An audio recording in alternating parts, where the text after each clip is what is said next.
Okay, guys. I'm assuming everything is working properly, so... Oops, wrong tab. What's up? Happy Saturday, happy weekend, another busy day of work for me, as per usual, but that's really not surprising. What's up, guys? Times like these, guys, I'm particularly grateful for everything that I got going on with this channel and whatnot. Like, to be honest, when I uploaded my first two Loud House videos, like, yeah, there was a handful of support, but with the third one, that's when the third one is the one that definitely put me on the map, and the fourth one is on its way to performing even better than that. So, thank you guys so much. For those of you that stick around on the streams, for those of you that comment, those of you that actually go out of your way to like the videos, because it's apparently a lot to ask for sometimes, because people just don't forget. People always forget to hit the like button, no matter how much they're reminded, or they just don't want to, guys. So, for those of you that are loyal and are still here, still out there, more or less, thank you guys for the support. Those of you that joined the Discord server, those of you, basically, every person behind a monitor that's contributed to the channel, and my extension has been a part of my life, guys. Thank you guys so much for everything you do, for everything. Thank you for supporting me in everything that I do, and thank you for everything that you do, guys. Just wanted to put that out there. I don't know. I guess I was feeling a little sentimental, and where the heck is my Chrome tab? Oh gosh, don't tell me I got rid of it again. No, wait, no, there it is. There you go. But alright guys, plan for today is, well, I don't want to treat the title as clickbait, so... You remember that retrospective we reacted to a while back? Apparently this guy has one for like every season, more or less. So... Okay, I just realized I'm on the wrong tab. We're gonna react to Karate Kid Season 2 retrospective, maybe even the Season 3 one. Actually, this Season 3 is pretty lengthy, and so is this one. Wait, how long was the first one, come to think of it? I feel like that one didn't take much time, to be honest, but let's see. Okay, he only has up to Season 7. Yeah, the previous one was only 26 minutes long, guys, so... Okay, we might be here for a while, but we'll have to wait and see. And with that being said, though, guys, that's what we're gonna do today, and also, play a little more Legend CA. Aside from grinding throughout the week, when I can, as soon as I get home from work, I really have not made any progress in the main story, guys, just for... Well, not really the sake of spoilers, just so you guys can see my because pretty much, guys, 90% of the content in this game has pretty much been spoiled for me. All the mega evolutions, all that jazz. Just some of the music and some elements that I definitely want to react to blindly. All the more reason I want to do it on stream. But other than that, guys, hello Swampsuit. Nope, I just started talking like 3 minutes ago, I want to say. Maybe a little less than that. And I just realized, hold on, did I loop this? I did not. Hello Dodo Boy, welcome to the stream. Oh, hello Jay, what's up? Bro, I wish you could result your schedule properly. You mean resolve my schedule? Because this season's about to end and the episode of today drop is so chaotic. Of Ranma 1, 2? What? Yeah, Jay, yeah, I am severely lagging behind. I'm still only on like episode 5, more or less. Like, I don't know. Every time I get a lunch break at work, I play... When at my lunch breaks at work, if I remember to watch it, I watch it if I can. But it's very few in between, to say the least, Jay. But alright, guys. We're here, and I just realized since I'm going to be doing commentary, I need to pick up my mic. But for that to happen, I gotta mute it real quick. Hold on, guys.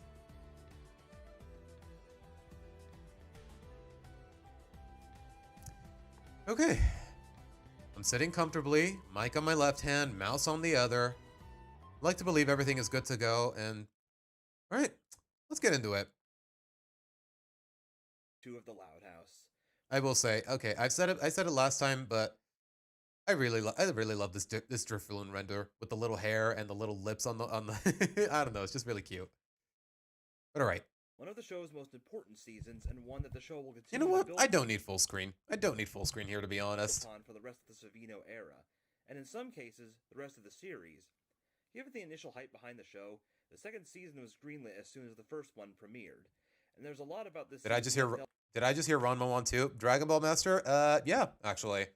A while back, Jay told me, hey, can you check out the show on Netflix? And I was like, sure, why not? And so far, I mean, I know I'm only like 6 episodes in, but I'm having a lot of fun with it. In response to what the first season did. But the best way to sum it up would be this: a season of repairing what didn't work, refining what did, and expanding upon the world and focus of the show. Oh, those are really bold takes, but go on. Though, because this is season 2, What about it?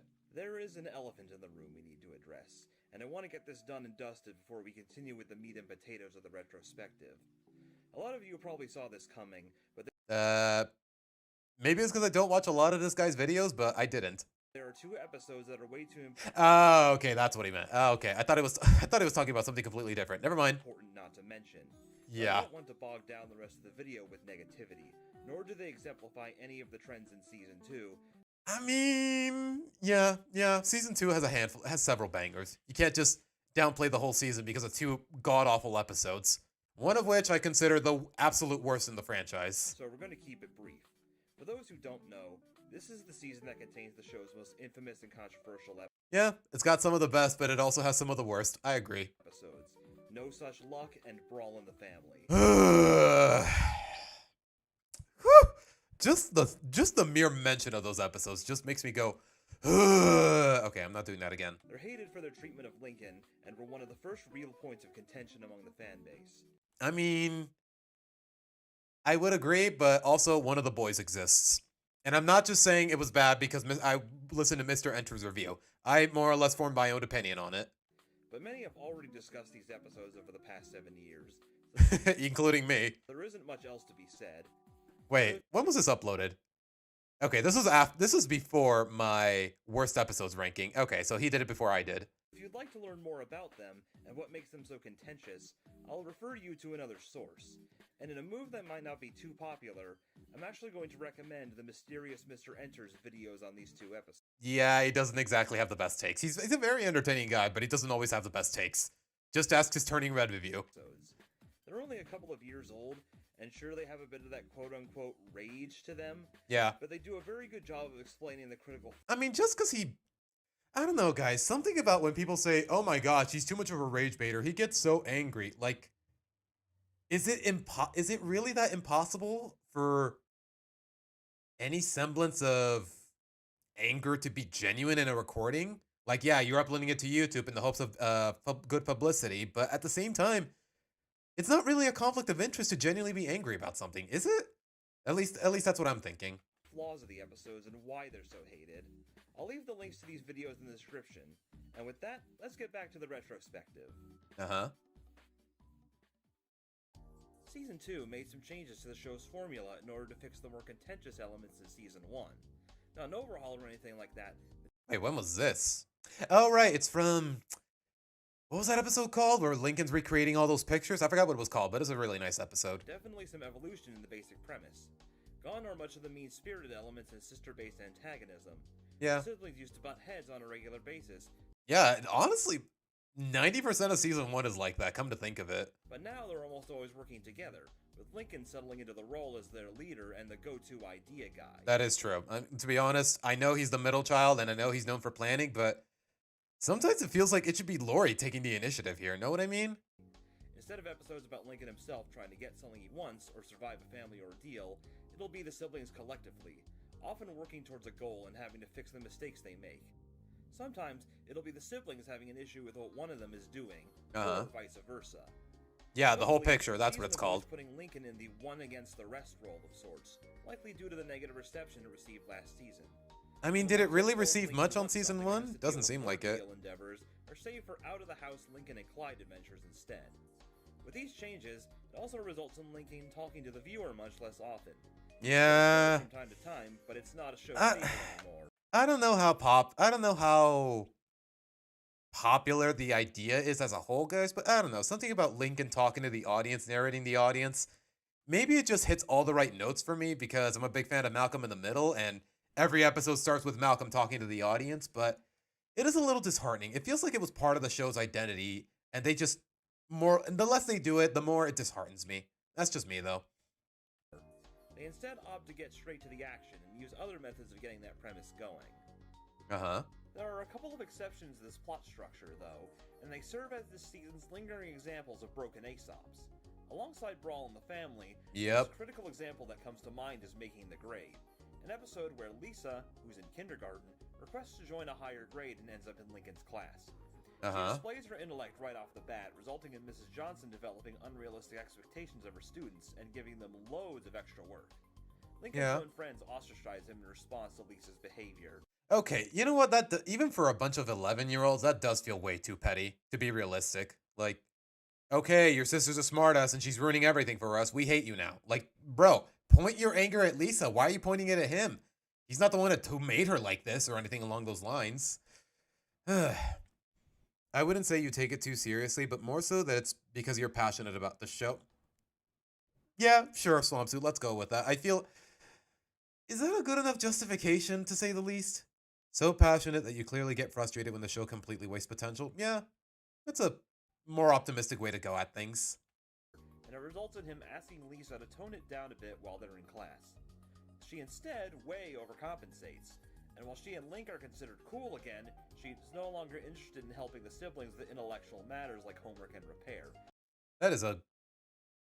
I mean, I know she's like 5 years old and she's very emotionally naive, to say the least, but I don't know. Would she be smart enough to realize that the other extreme wouldn't help? Like, I don't know. Citing Lincoln as having shown her the way. Not the most problematic episode by any means, but it's definitely worth analyzing at least. Whether she genuinely believed this or was just trying to teach Lincoln a lesson isn't certain, but the siblings express their anger towards Lincoln for this change. Even Lisa's kindergarten teacher gets in on it, guilting Lincoln for his decision when Lisa was developing All he said was, okay, I don't remember what his exact lines were, but all he said was tone it down. He didn't say, hey, quit being a smartass everywhere you go. Like, a cure for her now sick class. Link is expected to make the sacrifice of sitting at the sticky table for the rest of his elementary school days if it means letting Lisa be herself again, and she agrees to become just that. Granted, all's well that ends well, as Lincoln's friends learn to accept him again like nothing had happened. I mean, to be fair though, the only reason they cared was because Lisa cured like a polio outbreak with the kindergartners, and apparently one of them is Rusty's siblings or whatever. Like, I don't know, it seems a little shallow, but at the very least the narrative means well, more or less. And Lisa goes back to kindergarten, but it's clear that this episode wanted Lincoln to be the lesson learner again. Bro, I don't think Shea Frillis. I love a lot of his work, but I don't think he's the kind of guy who would ever concern himself with this one Nickelodeon show, to be honest. Even though, to be completely honest, he didn't do anything wrong here at all. In fact, about it, like that one thing I kind of hate about the episode, turning against him due to the sister, yeah. He was being completely reasonable. Looking back on this, a lot of it feels Forced? familiar. Lincoln being the designated lesson learner, a broken Aesop, and yet another let people be themselves plot. That is true. That we're only 2 seasons in, and this is the 3rd time they've done a whole be yourself kind of plot. With Lana, it definitely works, but here, and definitely not in Picture Perfect. I've mentioned in my worst episodes video why I don't like how it played out, or at the very least how the messaging was conveyed. Like, it was flimsy, it was inconsistent. Like, more or less, TLDR, Lincoln says, "Hey, this picture is not good because you guys are being yourselves." Like, I don't know, something about the idea of standing still for a picture undermining your personality, that just feels really forced. That's just me, though. Questionable execution of the Aesop. Shoot them with the dehydration gun! Yeah, Swampsuit, that's gonna go down in history. Johnson being unreasonable. Hello, Jorge. Welcome to the stream. Lynn and Rita's faces being obscured, flaky friends, and much more. It feels very much like a Season 1 episode, and a culmination of that season's issues. Yeah. It's for this reason that it's But it's not that... As far as this show is concerned, Season 2 definitely did a lot worse than replicating the problems of Season 1. Not that there were many to begin with. theorized that this episode, along with Brawl in the Family, are Season 1 holdovers. Granted, there's no concrete evidence for this, I mean, does it make a difference? Brawl in the Family still sucks, bro. and the episode's production codes plant them firmly in Season 2, but it's possible these were scripts that didn't make the cut last season and were repurposed here. Either way, these 2, or 3 if you count No Such Luck, are the big exceptions and not the rule at all. Going back to this season's trends, we got more sister-focused episodes this time around as well, Yeah. humanizing and expanding upon them. Yep. Read aloud. One of my favorite episodes in the whole series. My favorite Lola episode, and honestly, this frame of the smile on her, like, it's too pure for this world, man. And that says a lot coming from a brat like her, to say the least. They typically executed this in 2 different ways.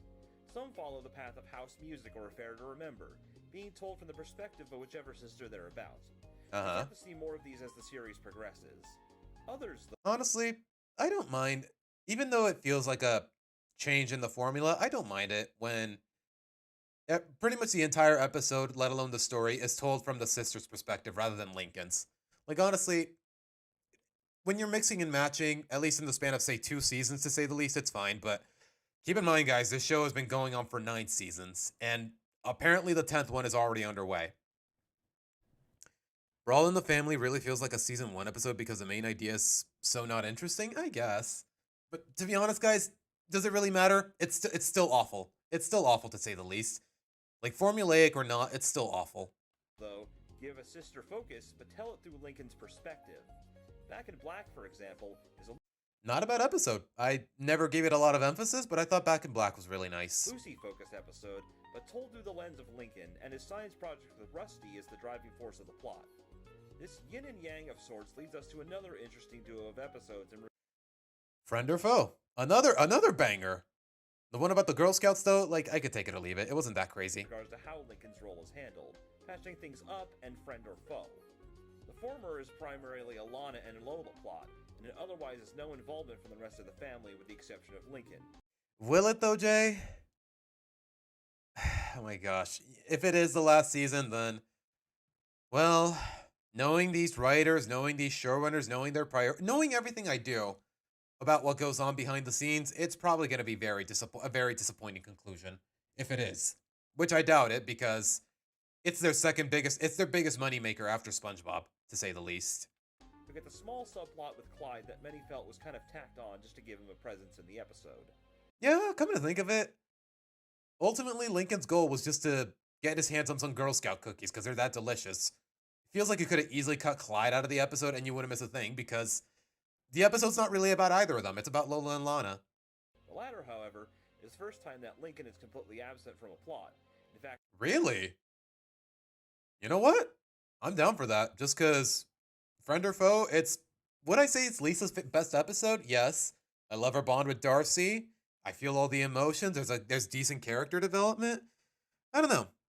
the family as a whole is pretty much missing outside of Lisa, and while we'd see more of the latter as the series progressed, don't get any wrong ideas. Lincoln was and still objectively is the main character. Don't Yeah, that hasn't changed. let people tell you otherwise. That is true. Why did he get cut from Nick All-Star Brawl 2 while Lucy is still there? Like, what are we doing, man? But it shows that the writers have learned something important. That if Lincoln, or really any member of the Loud family, isn't needed for an episode's plot, they don't They probably get cut out. They're not even going to draw them in the storyboards, to say the least. have to force in a role for them. It avoids the doing their bit mentality from last season's group episodes. Nonetheless, at this point, these kind of episodes are fewer and far between. You know what? That's probably for the best. Like, a change in the formula every now and again, it doesn't hurt a show's quality, let alone its identity. I can agree with that. The Loud family wouldn't be the only ones to benefit from the expansion in scope. Plenty of side characters scored expanded roles as well. That's not always a good thing. Last season, our side characters were typically used either to start an episode's premise or for You know what? Come to think of it, I am reacting to these guys' videos on camera. I've done it before. How am I not subscribed to this dude? Genuinely. quick gags, and mainly stayed off to the side. But now we see them play more major roles in the stories, serving as allies, antagonists, and even as the respective characters from time to time. Okay, I love the episodes with the pets. I really wish they did that more often. It was only done twice, by the way, guys. Whether the role be big or small, the writers gave them much more screen time and plenty of opportunities to drive the plot forward. Now, I mean, to be fair, though, when it comes to those particular circumstances with Mr. Grouse, he was really just a plot device. He was not meant to be thorough by any means. Hello, Enigma. Welcome to the stream. screen time and plenty of opportunities to drive the plot forward. Now, is it just me, or does Season 2 have a sort of festive and out-and-about feeling to it? Not as much as, say, The Simpsons Season 8, but still a big presence. You know what? I really don't know what he means. I'm gonna let him keep talking. A lot of these Season 2 stories involve taking the characters to warm, upbeat settings.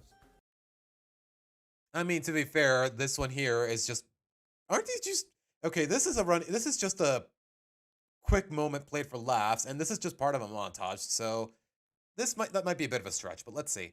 We're centered around fun events, contests, concerts, an end-of-the-year yearbook signing. I mean, to be fair, as far as Slice of Life is concerned, that seems pretty tame, to say the least. Like, I don't know, vacations, the end of the year or whatever, like, I don't know. It seems simple enough, if you ask me. We're centered around fun events. Going to a concert. Contests, Although I will say, that episode, that Legends of the Hidden Temple episode, I said it once. I said it before, and I'll say it again. That is nostalgia done right. Something about characters in a slice of life show participating in a game show from the same network. Like, I don't know. It feels less like pandering or reusing assets, and it just feels like a loving homage. Know what I mean? Concerts, an end-of-the-year yearbook signing, and multiple episodes centered around throwing parties. Just 2 of them. We even get to see the celebration of 2 major holidays. More on that later. Okay. Once again, the show keeps its feet firmly grounded, and fantastical elements are kept on a tight leash. Thank We do goodness. have one instance where magic supposedly has a major influence on the plot, And as it turns out, it didn't. but every instance of it is given a logical explanation. Yeah, Granted, thank goodness. Yeah, remember when the show wasn't hell-bent on supernatural gimmicks? When it was when say a gimmick is either its screen time is minimal, or it turns out there's a logical explanation for it to the point where it's fake. Like, remember when the show did that? this picture of great-grandmother Harriet and the way she smiles at the end has some implications, but even that is left I think it's, like I said, it's minimal, or it's mostly played for laughs, or both. completely ambiguous. Like, yeah, guys, at the end of the day, doesn't matter what the internet tells you, Mr. Coconut and Mrs. Apple Blossom are not secretly alive. Like, get over yourselves. Okay, there's a really obnoxious advertiser outside my window. I sincerely hope the mic is not picking up the noise. Doesn't seem like it. Yeah, it's got all the dogs howling. Like, guys, if you ever come to Mexico, one thing you should be familiar with is that for whatever reason, a bunch of entrepreneurs, to put it lightly, they're gonna get on their truck, slap a bullhorn on their rooftop, and just say, "Come get your tamales, your agua, your." Oh my god, it's so obnoxious, bro. But you know what? As long as the mic isn't picking it up, as long as you guys can't hear it, it should be fine. I don't know if you will react to Radimus's Loud House Cringe compilation, but if you will, beware the dangers that may attack you like a hyper beam. I have no idea what that means, Swampsuit. I do not get what you mean. Even though CS is who he is, at least he kept the first 3 seasons realistic and plausible. Yeah. If only that's the least of our concerns as far as we know about it. That's the least of our problems as far as he is concerned. And that sums up the plot structure of a typical Season 2 episode. This season introduced a lot of additions and changes to the show's formula, and it doesn't stop there. With our expansion of the characters comes an expansion of the world as well. Season 2 takes way more episodes outside of the house and establishing what would become our reoccurring side locations. We have more episodes. You know what? No harm in a little world building, to say the least. Or at least in a literal sense. That take place at Royal Woods Elementary, and Flip's Food and Fuel has become the go-to place for groceries. We even get a new recurring locale introduced to us as well, that being Sunset Canyon, Pop Pop's new retirement home. Pop. I might be a little biased because he's voiced by the late Fred Willard, but he was a very charming character, to say the least.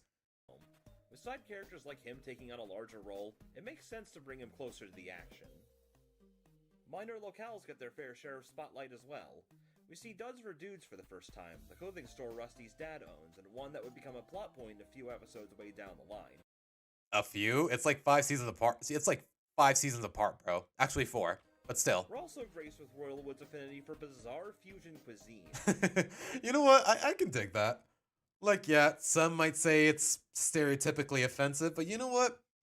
That claim is a load of bullshit. And 2, I'd say it gives the show, or at the very least the town, a little bit of an identity. And I think it's really charming.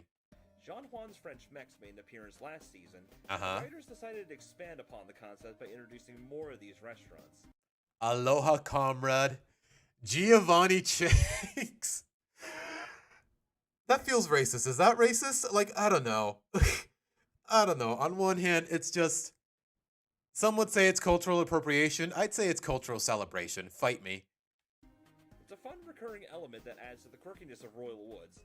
Though I'd probably stay away from the anchovy kung pao. Okay, that is true. Some of these foods definitely do not go hand in hand. I will agree with that.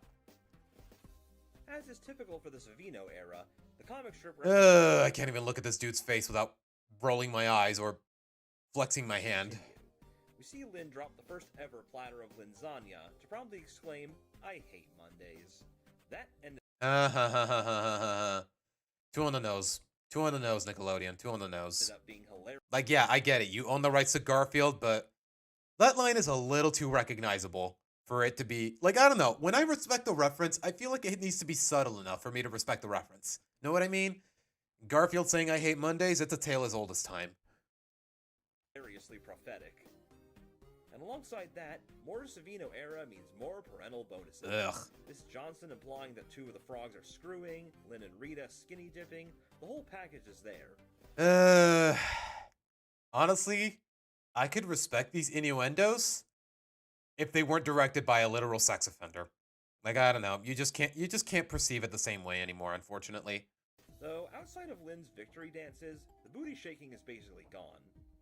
We also learn that all of the siblings canonically swear. Lola delivers. Yeah, even the younger ones.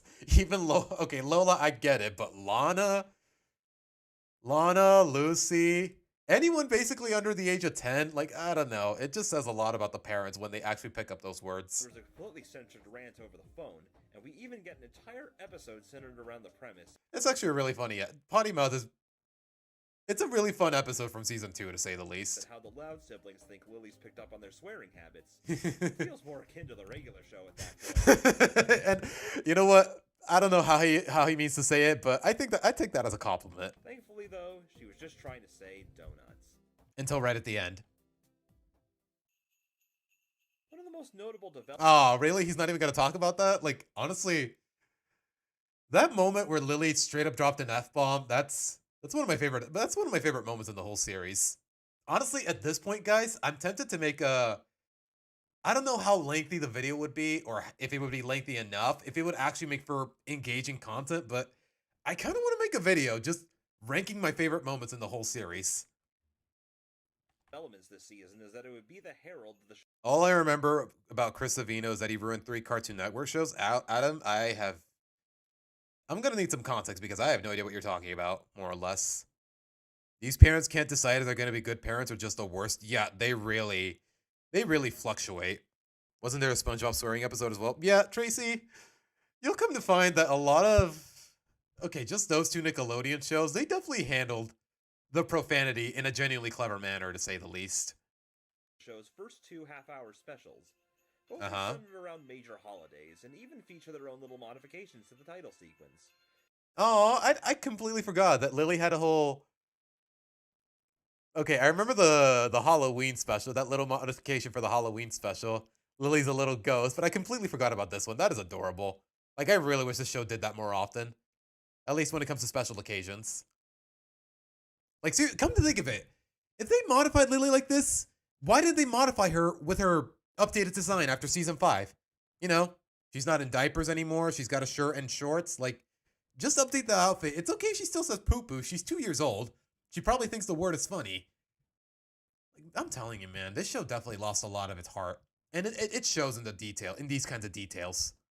And in Trick's case, the only time the end credits have ever received modifications. Really? It's evidence that Nickelodeon considered the show a success, and it's clear that the staff poured a lot of love and ambition into these. It just goes to show that this was, keep in mind, guys, we're in season 9. This was in season 2. Like, I'm not saying that Savino was the entirety of the heart and soul of the show, but with him gone, you can definitely feel a lot of what's missing. Hey Pixel, welcome to the stream. Dexter's Lab, Johnny Bravo, and Powerpuff Girls. You know what, Adam? I kind of want to look into it once we're done here. So let's talk about them, shall we? 11 Louds of Leapin' was the season's opener, and gave the series a Christmas episode during its very first year on the air. To be honest, guys, I know a lot of people consider this a really good episode, but as far as Christmas specials are concerned, I definitely like Seasons Cheatings a lot better. Like, it's more concise. I like the messaging is a lot more unique. Like, I don't know. That's just me, though. It's probably the season's biggest example of one of its trends, giving supporting characters major relevance in the plot. In this case, it's Mr. Grouse who gets a day in the limelight, told through Lincoln's perspective. It's Christmas Eve in the Loud House, and everyone is doing their holiday activities. Lincoln's out sledding, but loses his sled in Mr. Grouse's yard, announcing that anything that enters never comes back. Have I watched every season 9 episode? Not that. I want to say mostly Tracy, but I don't know for sure if there's anything that I'm missing from season 9. My yard, my property. Lincoln and Clyde sneak into Grouse's house and attempt to recover the sled, and in the process, Lincoln accidentally breaks it in shock.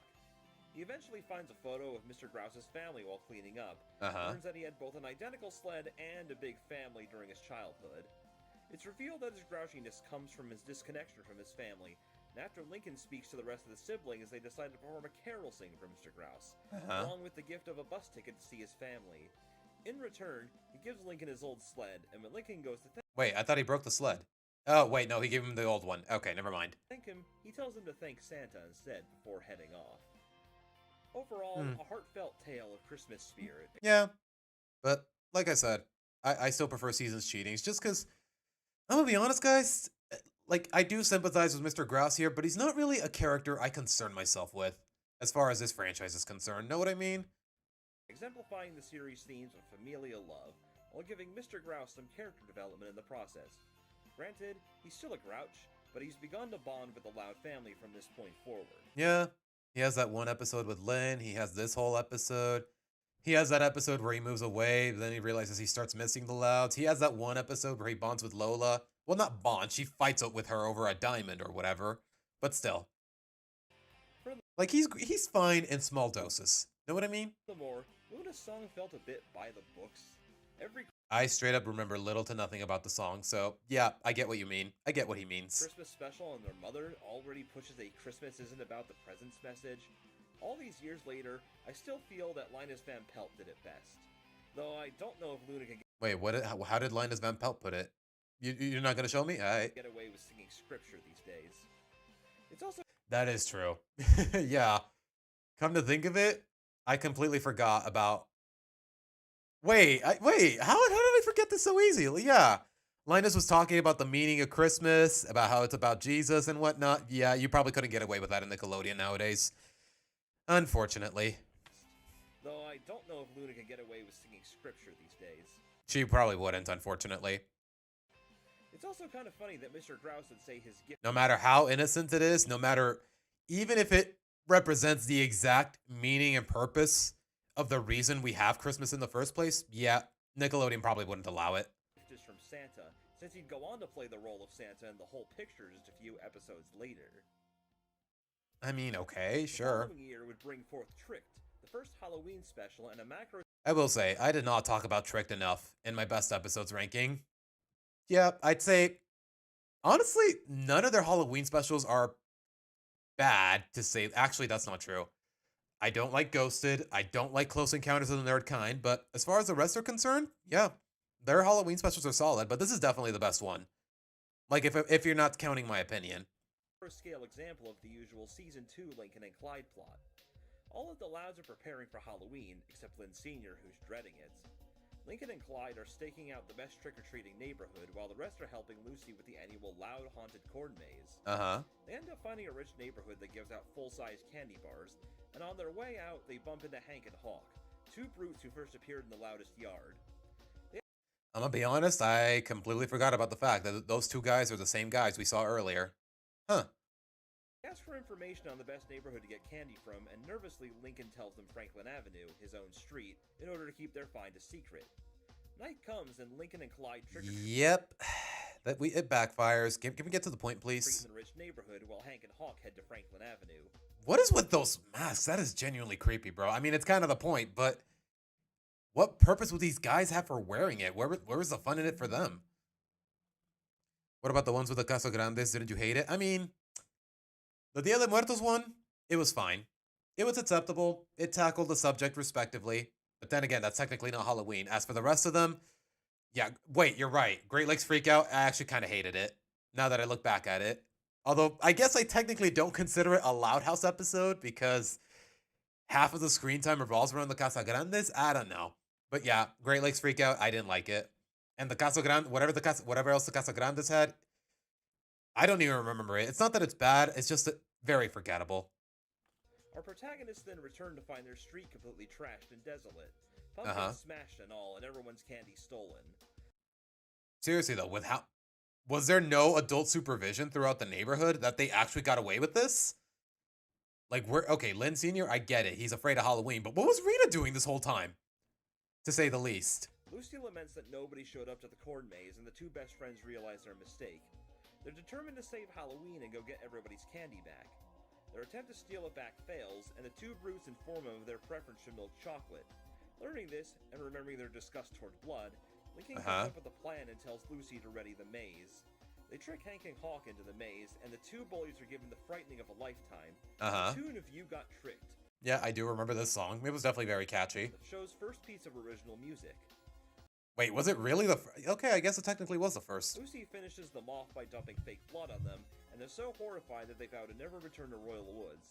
Lucy is happy to— Wait, what are they even doing out of town even on Halloween? What are these two thugs literally doing out of their town? Why aren't they terrorizing their— Okay, sure. I guess we need a plot. It's still a good episode, but okay, that does feel kind of forced. Kids are out again. Lincoln and Hello, Dave. Welcome to the stream. Clyde happily distribute their huge candy bars, and Halloween is saved. Every Loud was utilized well during this special, and it provides some of the series' most memorable moments. Yeah. Not only do Hank and Hawk get some much-deserved comeuppance, but in a good piece of continuity, they actually keep their word. Yeah. To be honest, guys, I would be upset at the fact that they never utilized these characters again, but at the same time, they straight up said, we're never coming back to Royal Woods again. So, you know what? I don't know if it's intentional, but I can respect the commitment. Outside of an imagination sequence in the next season, the two of them never return to the show. It's also just nice to see Franklin Avenue decked out in Halloween decorations, given that both decorating and trick-or-treating as a whole have been on the decline. Keep up that spirit, Royal. Thanks, COVID. Thanks. I'm telling you, man, the pandemic was the dumbest thing we ever did. As a species, it's the dumbest thing we ever did. Woods. Change, refinement, and expansion of our stories means interesting changes for our characters as well. Alongside the evolution of his role being the sibling leader, his more negative traits have been greatly toned down as well. Yeah. He's no longer portrayed as a put-upon loser, and his more selfish moments are heavily reduced. In turn, his kindness and altruism are amplified. Yeah. He teaches Clyde how to be a good older brother in baby steps, helps Lana save the frogs in Frog Wild, and that teaches his siblings— Yeah, it's not Lincoln's behavior, his character, and his storylines. They're less portrayed as just survival and more so just doing what he does out of love for his friends, for his sisters, for his family. Like, just, yeah, I can see what he's going at, and I dig it. How to be persuasive. His best example, though, would be Read Aloud, where the Louds enter— That is true, Swampsuit. How did we go from dealing with bullies to freaking aliens kidnapping people? That is such a jarring contrast, and I don't mean that as a compliment. For a reading contest to win an all-you-can-eat pizza buffet, and Lola is reluctant to read. Lincoln confronts her, and she reveals that she has a reading disorder and can't properly read on her own. Lincoln sacrifices the contest victory in order to take the time to help Lola learn how to read her first book. She gets the hang of it, and has his back when the family confronts him over the loss. Aww. And this is where the core of his character really shines through. Like, yeah. Lincoln's interests are expanded upon as well.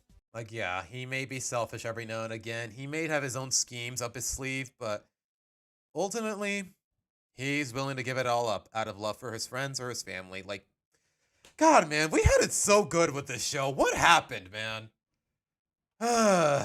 He's still a fan of Smooch, a Kiss parody that he even gets to meet thanks to his sisters for paying the favor. Do I like Sonic the Hedgehog? No.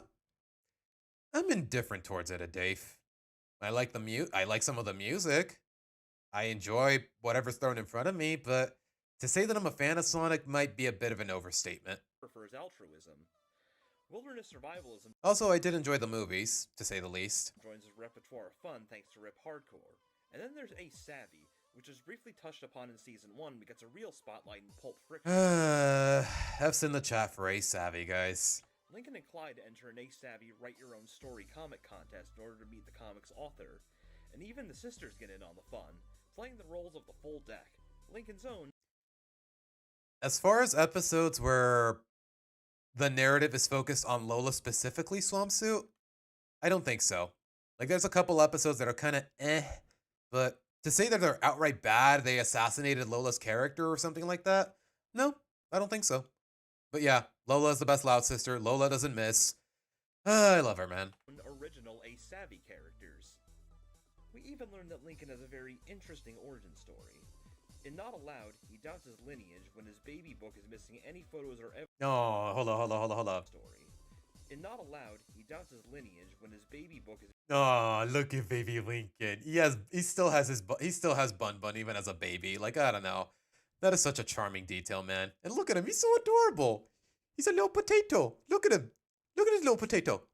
Missing any photos or evidence of being brought home from the hospital. Yeah, deadass Swampsuit. Sonic 3 did qualify for the Game Awards. Why was it not nominated? It's the best video game film we've gotten this year. Or maybe it's because the rest of them set the bar really low, but still, like, how did it not get nominated, bro? Deadass. None of the sisters can remember the details properly, so he eventually goes to his parents for information. Okay, to be fair, though, they were really young when Lincoln was born, so that's probably why. It turns out, actually, that Vanzilla broke down when Rita was in labor with him, that Lincoln was delivered by the president and his wife inside a limousine. If this show, it canonically is set in 2016 when it first aired, keep in mind, guys, that means Lincoln was born in 2005, and the president and first lady in question in here are Bush and, what was her name, Laura? Like, I don't know, that's just such a jarring prospect, man. Lincoln was given a presidential blanket, and Secret Service disallowed Lynn and Rita to disclose the information, given where the president was originally headed. It was this encounter that inspired the two to give him the name Lincoln. One has to wonder what it would. Wait, I don't think they ever mentioned that's why they named him Lincoln, but you know what? That's a really good headcanon. Would have been if this encounter had never occurred. Also, the president is never. I mean, to be fair, Swampsuit, they were building up to it. Like, there's a reason their parents were being so secretive about it. They just, like, ultimately the narrative implies that their parents just wanted to break it to him slowly because it's a sensitive subject, and if a 12-year-old boy blurts it out, then there could be trouble. So, I don't know. I think it works well enough, even if it's a little silly. Never named, but if we subtract Lincoln's age from the time the show started, we land in 2005, so it most likely been George W. Bush and his wife, Laura. Okay, I was right. Interestingly, he was afraid of a magician's rabbit trick when he was younger, but has already began studying party tricks as well. Both fitting and ironic, given his role as a magician several seasons later. Yeah, that's good character progression. I will give it that. Clyde, too, gets plenty of interesting developments this season. He's shown to be surprisingly athletic, perhaps thanks to the training with his parents, and tackles the ramp of insanity with great skill. Though he may have overprotective parents, but ultimately, he is a bit of a thrill seeker, and he has the capabilities to actually keep up with that idea. Also has to deal with some difficult truths. Clyde, just like Lincoln. Yeah, Tracy. Abraham Lincoln, 16th president of the United States. Tracy, I'm just gonna assume you're not American, because otherwise, how could you possibly not know that? Lincoln is a massive fan of ARG, a ghost hunting show that mimics the types of traveling ghost shows that media like Phasmophobia portrays. Hunter Spector, the show's host, has a legitimate passion for ghost hunting, but the schedule the show is put on means that he has to fake some of his encounters. Clyde sees this firsthand and begins to question his belief in the fantastical and supernatural. And you know what? That was a really good character arc for Clyde. It's not an episode I talk about a lot, and it's not exactly the most memorable, but that is good character progression for Clyde. It takes a triple team-up encounter to bring Clyde back. He's also forced to address his crush on Lori in Change of Heart, and endeavors to learn how to act normal around her after ruining another pair of her shoes with. Come to think of it, after this episode, was Clyde's crush on Lori mentioned ever again? I don't think it was, even though the episode ended on something of a neutral note. I don't believe it did. Huh. How peculiar. With a nosebleed. Lenny gives him a hand, and while he made significant progress, the status quo is restored at the end. Yeah, that's what I just said. Thank you. And this is thanks to Lori, oddly enough. Despite her clear disgust toward Clyde's behavior, even if you really can't help his chronic nose. Okay, disgust might be a bit of an overstatement. Like, I don't know. Like, I don't know. To say that Lori is like, ew, Clyde, he's such a creep, that might be a bit of an overstatement. I don't know. I think it's more so just genuine annoyance. And keep in mind, guys, there is a distinction there. Nosebleeds. She's grown to appreciate the attention he gives her, and he does genuinely care about her. Thus, her Like, at the end of the day, she does realize to herself, you know what? He's a little boy. I shouldn't be treating him like this. Like, ultimately, his feelings for me are innocent enough. Obviously, I shouldn't reciprocate them, but it wasn't fair of me to take that for granted. Like, you know what I mean? Like, people interpret this as Lori having a problematic reciprocation of Clyde's feelings. That's not what this is about at all. Like, to be honest, guys, some people just need to get a clue. hubris kicks in when she mistakes Lenny's lessons for his Imagine Lincoln being... Bro, I mean, I'm at the age where I could be a parent, Jay, but let's not think that far ahead, shall we? crush going to her instead, and even resorts to dressing up like her to win his affections back. This, alongside her obsessive attachment to Bobby, gives an unhealthy feeling of HPD. Even outside this little incident, I guess Enigma, but that's a very subtle nod to it. It's not like they completely readdressed the issue all over again. Lori had quite an active season on her hands. Building upon that point a moment ago, she loses her mind when she learns that Bobby is moving to Great Lake City for good. Honestly, guys, this moment will forever be engraved with that edit I made a while back. Hold on. Let me show you guys. Let me show you guys exactly what I'm talking about, because every time I think of this moment where Lori is driving Vanzilla like a madman, I just think of the way I presented it. It's just... Okay, shut up, me. Is this the one? No, hold on. Come to learn later. So much girl that loves her boyfriend. Here it is. It makes sense that she values her personal space. Since she feels outnumbered and alone and not wanting to move, she consults Lori. Gee, how will the girl that loves her boyfriend so much she coerced her brother into dating a bully react to the news of him moving away? I'm sorry. I hate to toot my own horn so much, but I'm really proud of that edit, guys. I thought it was really funny. But the two talk it out. Funny enough funny to the point where that's all I can think about when I see this moment in the show. With a long distance plan. Before that, Bobby also attends a party she throws. He even told Lincoln that he wouldn't be too rough on Lincoln G. Okay, you know what? Something about naming your kid after your best friend, like, I don't know. That is such... I love that. I love that idea. It would melt my heart. If my best friend ever named his kid after me, like, I don't know. I would probably cry a little. And her failed attempts at sophistication and lack of guest enthusiasm bring forth a story akin to an overnight success. She even briefly moves into the garage, wanting to be away from her siblings, but realizes how lonely it is and promptly backpedaling on the... And very tacky, mind you. Seriously, guys, can anyone speak from experience and say, like, is moving into your parents' garage really even moving out? I guess when the garage is completely separate from the main household, it makes sense, but really? Do people actually do that? Is that a thing? Decision while attempting to save face. Lori has an unhealthy need for love and attention from others. But in the I mean, she's a 17-year-old white girl. I mean, what did you expect? No racial, but what did you expect from a 17-year-old white girl, bro? And she just doesn't want to be alone. Outside of helping Clyde, Lenny took the back seat this season.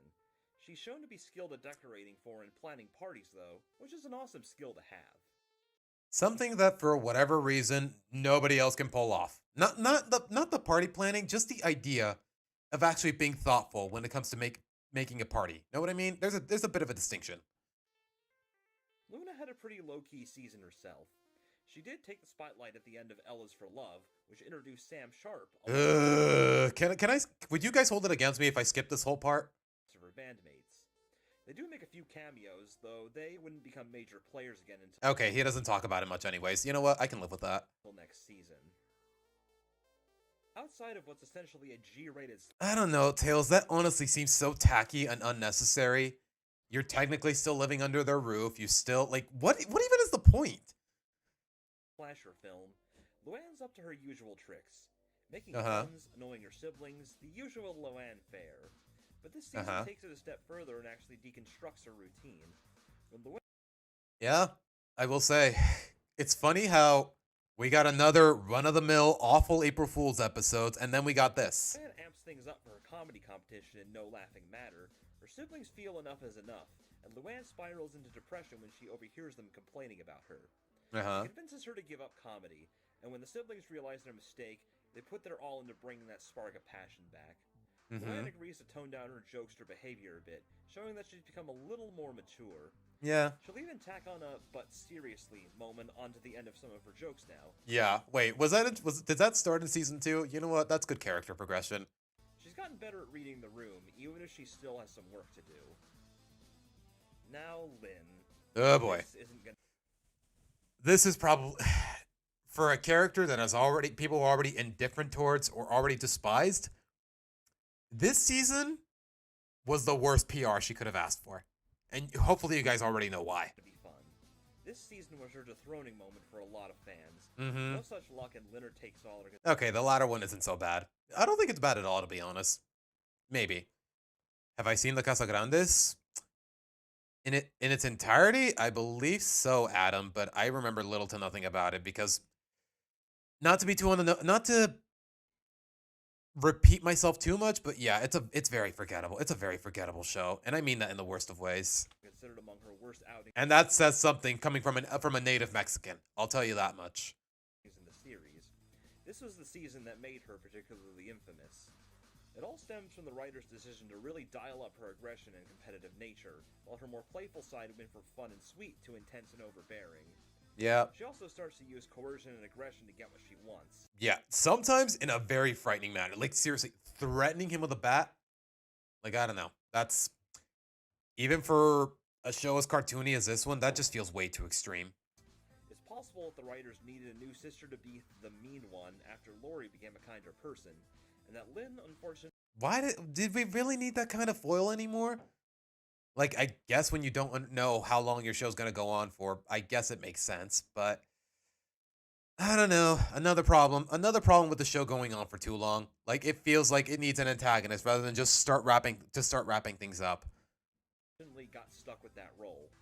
Still, she's shown to be pretty normal. Yeah, Pixel, honestly, that premise, it straight up made no sense. Lincoln, 1, on the naughty list, 2, naughtiest kid in the world or whatever. I haven't seen the whole movie, and I haven't gotten the chance to.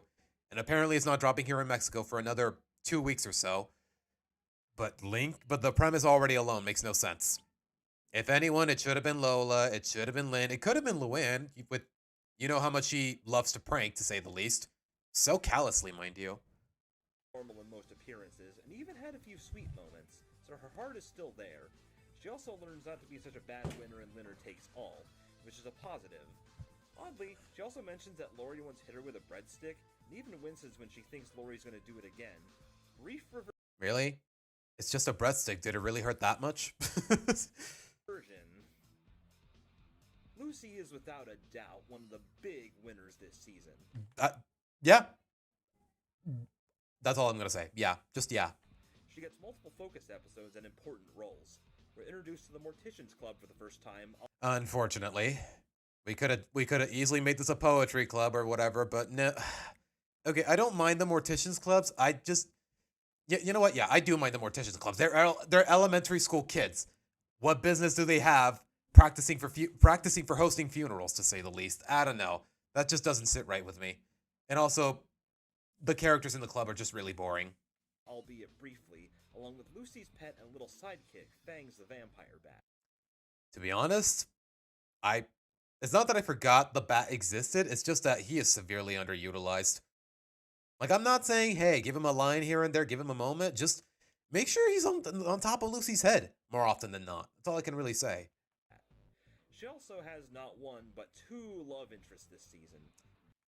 I'm gonna be honest, guys, I completely forgot the name of the second one, but to be fair, most of Ellis for Love, except for obviously that one moment at the end, is really forgettable. But to be fair, the one pairing that isn't completely forgettable, namely Luna and Sam, it's got a myriad of other problems that I've talked about a lot in the past, so I'm not gonna repeat myself. Silas ended up being one of the Ellis for Love. Sam and Luna's relationship can be described with, you're not even best friends, you're just an exactly, Swampsuit, exactly. One-off throwaways. It's Rocky where things really get interesting. He's introduced in Back in Black, being Rusty's younger brother who he brings to Lincoln's house. Who we never see again, by the way. Like, there's been other episodes that focus on Rusty, at least in later seasons. Is he with his mom? He's not at the family business when Rusty took over it, so where the heck is he? While the two friends work on a science project together. Lucy falls in love. Like, I understand why they didn't follow up on him and Lucy's romantic relationship, to say the least. Because at the end of the day, they're like 8 years old. Like, that's definitely way too young to be tackling that sort of subject. At least beyond what they did. But where the heck is the character as a whole? Genuine question. Love with him, and the siblings dress her up to make her look normal. But he likes her just the way she is, and it seems like they're gonna go somewhere. And they didn't. And then he never comes back. A one-off character who's never mentioned again outside of a random podcast the same year. What makes this extremely odd, outside of Silas's existence, Wait, what? You know what? Who is cares? that his older brother is about to become a major character. Yet even he never mentions him again, even in a moment where he's listing off family members a few seasons later. Yeah, at this rate, Rusty mentions his cousin Derek, a lot more than he ever mentioned his little brother. That's honestly kind of sad. Does Rocky even know his dad is dating a new reporter? Does Rocky? I think you're not asking the more important question, the more polarizing questions, Enigma. Like, obviously, Rocky knows his dad. I don't know what's going on, man. I'm guessing Rocky lives with his mom now. Like, do we even know about Rusty's mom? The spokesmama? I don't know, man. I am so lost. This show, this narrative, these characters, sometimes they're just too cluttered where I'm gonna lose my mind if I think about it too hard. One theory I've heard is that the two happen to resemble a young versions of Johnny and Mavis Dracula from Hotel Transylvania. Oh my gosh, I didn't even put two and two together like that. They basically are just Johnny and Mavis from. Oh my gosh, I didn't even think about that. But take that with a grain of salt. Either way, it's evident that the writers want to restrict lasting romance to the older sisters instead. Yeah, Back one of them was great. The other one, to the spooky end. utter dog water. We have Spell It Out, where Lucy finds her great-grandmother Harriet's spellbook in the attic and wants to get back at her siblings for unintentionally ignoring her so much.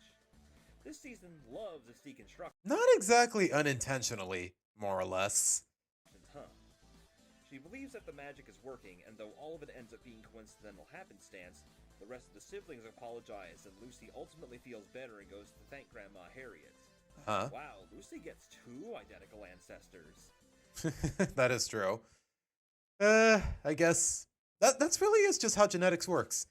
Every now and again, or sometimes, there's gonna be someone in your family tree that shares an uncanny resemblance with you. And of course, let's not forget her role in Tricked, where she makes the annual Loud Family Corn Maze a massive success. Uh-huh. What an unforgettable show, and an unforgettable season for Lucy. Yeah. Lana's usage this season fits the refinement elements. This season took what she already had and simply built it up and developed it. She was implied to have mechanical skills in season 1, so here we get to see it in action. We're even introduced to Lana's idol, Bobby Fletcher, who holds a contest at the Burpin' Burger where the one to find the winning rapper gets to be a member of her pit crew. Lana braves a snowstorm to get it, and even if she had to give it up, she still gets to meet Bobby Fletcher and perform some work on her car. Plot's a little predictable, but you know what? It was good character development for Lana, to say the least. Promised role on her pit crew when she turns 18. We also see her love of animals expanded upon, her little sidekick Hops being featured more prominently, and even getting a backstory. Okay, that's one thing that definitely bothers me. It feels like Hops definitely shown well enough in his dynamic with Lana, but Fangs and Lucy, it feels like they got the short end of the stick, at least in terms of screen time. Leading to her and Lincoln teaming up in a typical rescue. Am I planning to watch an Ellis Mark video on stream? Just curious. What makes you think that, Swampsuit? What makes you think I would want to? Like, what does Ellis Mark have to do with what I'm doing here? Who's my favorite MCU character? That's a really random question, Jorge, and let me get back to you on that, because I honestly don't know off the top of my head. The Dissection Frog story. Lana has passion, and the writers here are really starting to nurture it. Lola's season was very focused on her relationships with her family. She's inducted into the Bluebell Scouts with Lana, and the two compete for passage before making amends and joining the Scouts together. A simple story about friendship that shows that people with different talents can work well together. Yeah. And Nothing I haven't seen before though, so to be honest, it's not my favorite episode by any means. Alongside her learning experience in Read Aloud, she has another sweet moment with Lincoln when he decides to use his one free picture swap moment to replace Lola's bad yearbook photo with a good one, instead of the ones he and Clyde doctored up for themselves. Yeah, they were fake anyway, so yeah, it all worked out for the best. And yeah, Read Aloud, still goated, still the best Lola episode. No questions asked. Lola is always learning and continues to trend I mean, yeah, Swamp Soup, but that's really all there is to it. Just because I'm talking about the Loud House, it doesn't mean I'm gonna look for every content creator I can that's ever talked about it. of mellowing out that last season Oh, you gotta go, John? All right, take care, my dude. Thanks for stopping by. that started. A much more sugary Lola. Like Lucy, I'd say, you know what, Sugary is putting it a little too loosely. I'd say it's a much more humanized Lola. Know what I mean? Lisa had a very active season herself, one where we learn more about her and see some actual developments. Uh-huh. The rather sociopathic tendencies she displayed in the first season are still there. She wanted to I mean, they're mostly played for laughs, more or less. take your siblings' organs on multiple occasions. Okay, that is true. That is true. That is a little problematic, but it could be worse. Suggested chloroforming their father, but thankfully she never gets the opportunity to do either of these things. Yeah. She probably never will. I think that's part of the humor. This isn't limited to the bodies of others. It's revealed that her scientific experiments have caused a lot of bodily damage to herself. Yeah. All of her baby teeth has All of her teeth, all of her hair, she has an extra toe. Like, girl. I mean, I know you're committed to science, but golly, bro. extra toe, her scalp sometimes glows, and she burnt off her hair and has to wear a wig. All thanks to nuclear accidents. So later episodes do at least show that her hair can grow back. Fortunately, I'm guessing, I mean, she's supposed to be cartoonishly smart. I'm willing to bet she found a remedy. The writers also threw in some more tidbits. We learn of Lisa's love of West Coast rap of all things, and her insane debt to the library. Yeah. Like, that is such a small but really funny detail in Read Aloud. Like, yeah, smartest girl in basically the universe. Reads so many library books to the point where she forgot that she had to return them. She forgot she had to pay fines. Like, it makes so much sense when you think about it. I love that. I love that gag. How do you manage to incur $50,000 in late fees? We also built a couple of new robots this season. Friendbot would always be kept in reserves, but Todd has a bright future ahead. Oh, yeah. Yeah. I don't mean that in the worst of ways, but oh, yeah. Though here he's shown to be more typically robotic and downright threatening, a far cry from the goofy and amiable robot sidekick he'd become during the Rubiner I guess he needed a little bit of reprogramming. At least that's my headcanon. years. Though the most important bit of development for Lisa this season comes in the form of friend or foe. Yes. Lisa has a failing social Goated. skills grade. Goated. Her teacher promises to change if she makes a friend, and by chance, she picks a sweet girl named Darcy. Lisa initially just uses her for the sake of the grade change, put off by her rather silly behavior, and tried to break things off once she got what she wanted. This upsets Darcy, and Lisa is sent to time out to reflect on what she's done. Darcy eventually comforts her and offers to share a cookie. See, this episode's so good, man. It's just perfectly wholesome. I love it. And Lisa realizes the true meaning of friendship, the two now becoming friends for real. A simple plot, but an important one that's opened up a sweeter side to Lisa and helped her start to really care for others. Now for Lily. Aside from her supposed bout with swearing, she still wasn't getting much spotlight. I mean, she's a 2-year-old. I mean, what more do you expect or hope for out of her, to be honest? Though she does get a plot about an attachment to one of Laurie's childhood toys, and one that the Loud parents hid away for a good reason. To be honest, for the most part, that episode's fine. It's just the ending really creeped me out. Like, if y'all remember that, if you know, you know. Fenton, the feel-better fox. He's got good intentions, but the subtle horror elements the Oh god, he just had to show it. I hate it. Oh my gosh. Yeah, Nitro, I am genuinely blown away with how much support my latest video has gotten. Like, seriously, it's on its way to outperforming my last one, to be honest. And like, it's crazy. Not the Phineas and Ferb one, the last time I made another Loud House video. Like, it's crazy. Not even a week in, and it already has 25,000 views. And my previous one, it has only 31,000. 4 months later. Like, it's crazy. If it keeps up the momentum, then I'm gonna be blown away. I'm blown away already. security camera tablet in this episode as well. And we have an animatronic band this season. Oh no. Thank you. Yeah, okay, I'm not the only one who hates it. The Loud Parents definitely had some big changes this season. Outside of some holdover moments, And showing their faces. the two get to show their faces to the world. Oh, wait, hold on. Season. Outside of some holdover moments, the two get Look at Lily, guys. Look at little Lily. God, man. Some of these characters are just unbearably charming, know what I mean? to show their faces to the world. And it makes sense that they did this. Wasn't Lola a bit too aggressive in Sound of Silence? I'm pretty sure a lot of people hated Lola. I guess people do, but to be honest, I never saw the problem with that episode. Like, yeah, he was going out of your... It's one thing when you go out of your way to plug your ears because you want privacy and quiet. It's another to pretend to be listening anyways. Because remember, guys, he plugged his ears and he was like, right back at you. Like, he was pretending to listen to what they were doing. Like, that's where I think Lincoln definitely should be at fault. And he more or less was. But people think, oh, Lola's so manipulative. Lola's so mean. Like, she was just screwing with him. Like, there's nothing too problematic about that, to say the least. Every other adult in Royal Woods didn't follow the same kid perspective hidden face gimmick, so it made Lynn and Rita feel out of place in that regard. And once they'd been freed from this Like, to be honest, was that really a concern in the first place? restriction, it gave them much more freedom to expand. The two share not one but two. I wouldn't give all the credit to the Discord server, Swampsuit, but yeah, they definitely did play a part, I suppose. I really don't know how YouTube... I really don't know what I owe to most of the success of the video just yet. Obviously, YouTube's algorithms. It's really just the dumb luck of the algorithms that contributes the most to the viewership and whatnot. Two similar plots this season, where they run away with an idea they see from someone else and enforce it on their kids and themselves, proceed to take it too far, and come to a realization. Come to think of it, those plot lines are kind of redundant, but you know what? They had different ideas that definitely go at your emotions a little better, in different ways. That they screwed up, both by different writers too. Both parents undoubtedly benefited from this season, both by different writers. Guys, that's Kevin Sullivan, the guy I consider the worst writer in the whole series. Look at this portrait of him and draw your own conclusions. It's all I can tell you. God, he's staring into my soul. Okay, keep playing. Skip it, please. Oh my gosh. Winners this season, it was absolutely Lynn Sr. They really went guns blazing with this guy. He is all over this season. Yeah. Sometimes he's a charming goofball, other times he's a jackass. That's all I can really say.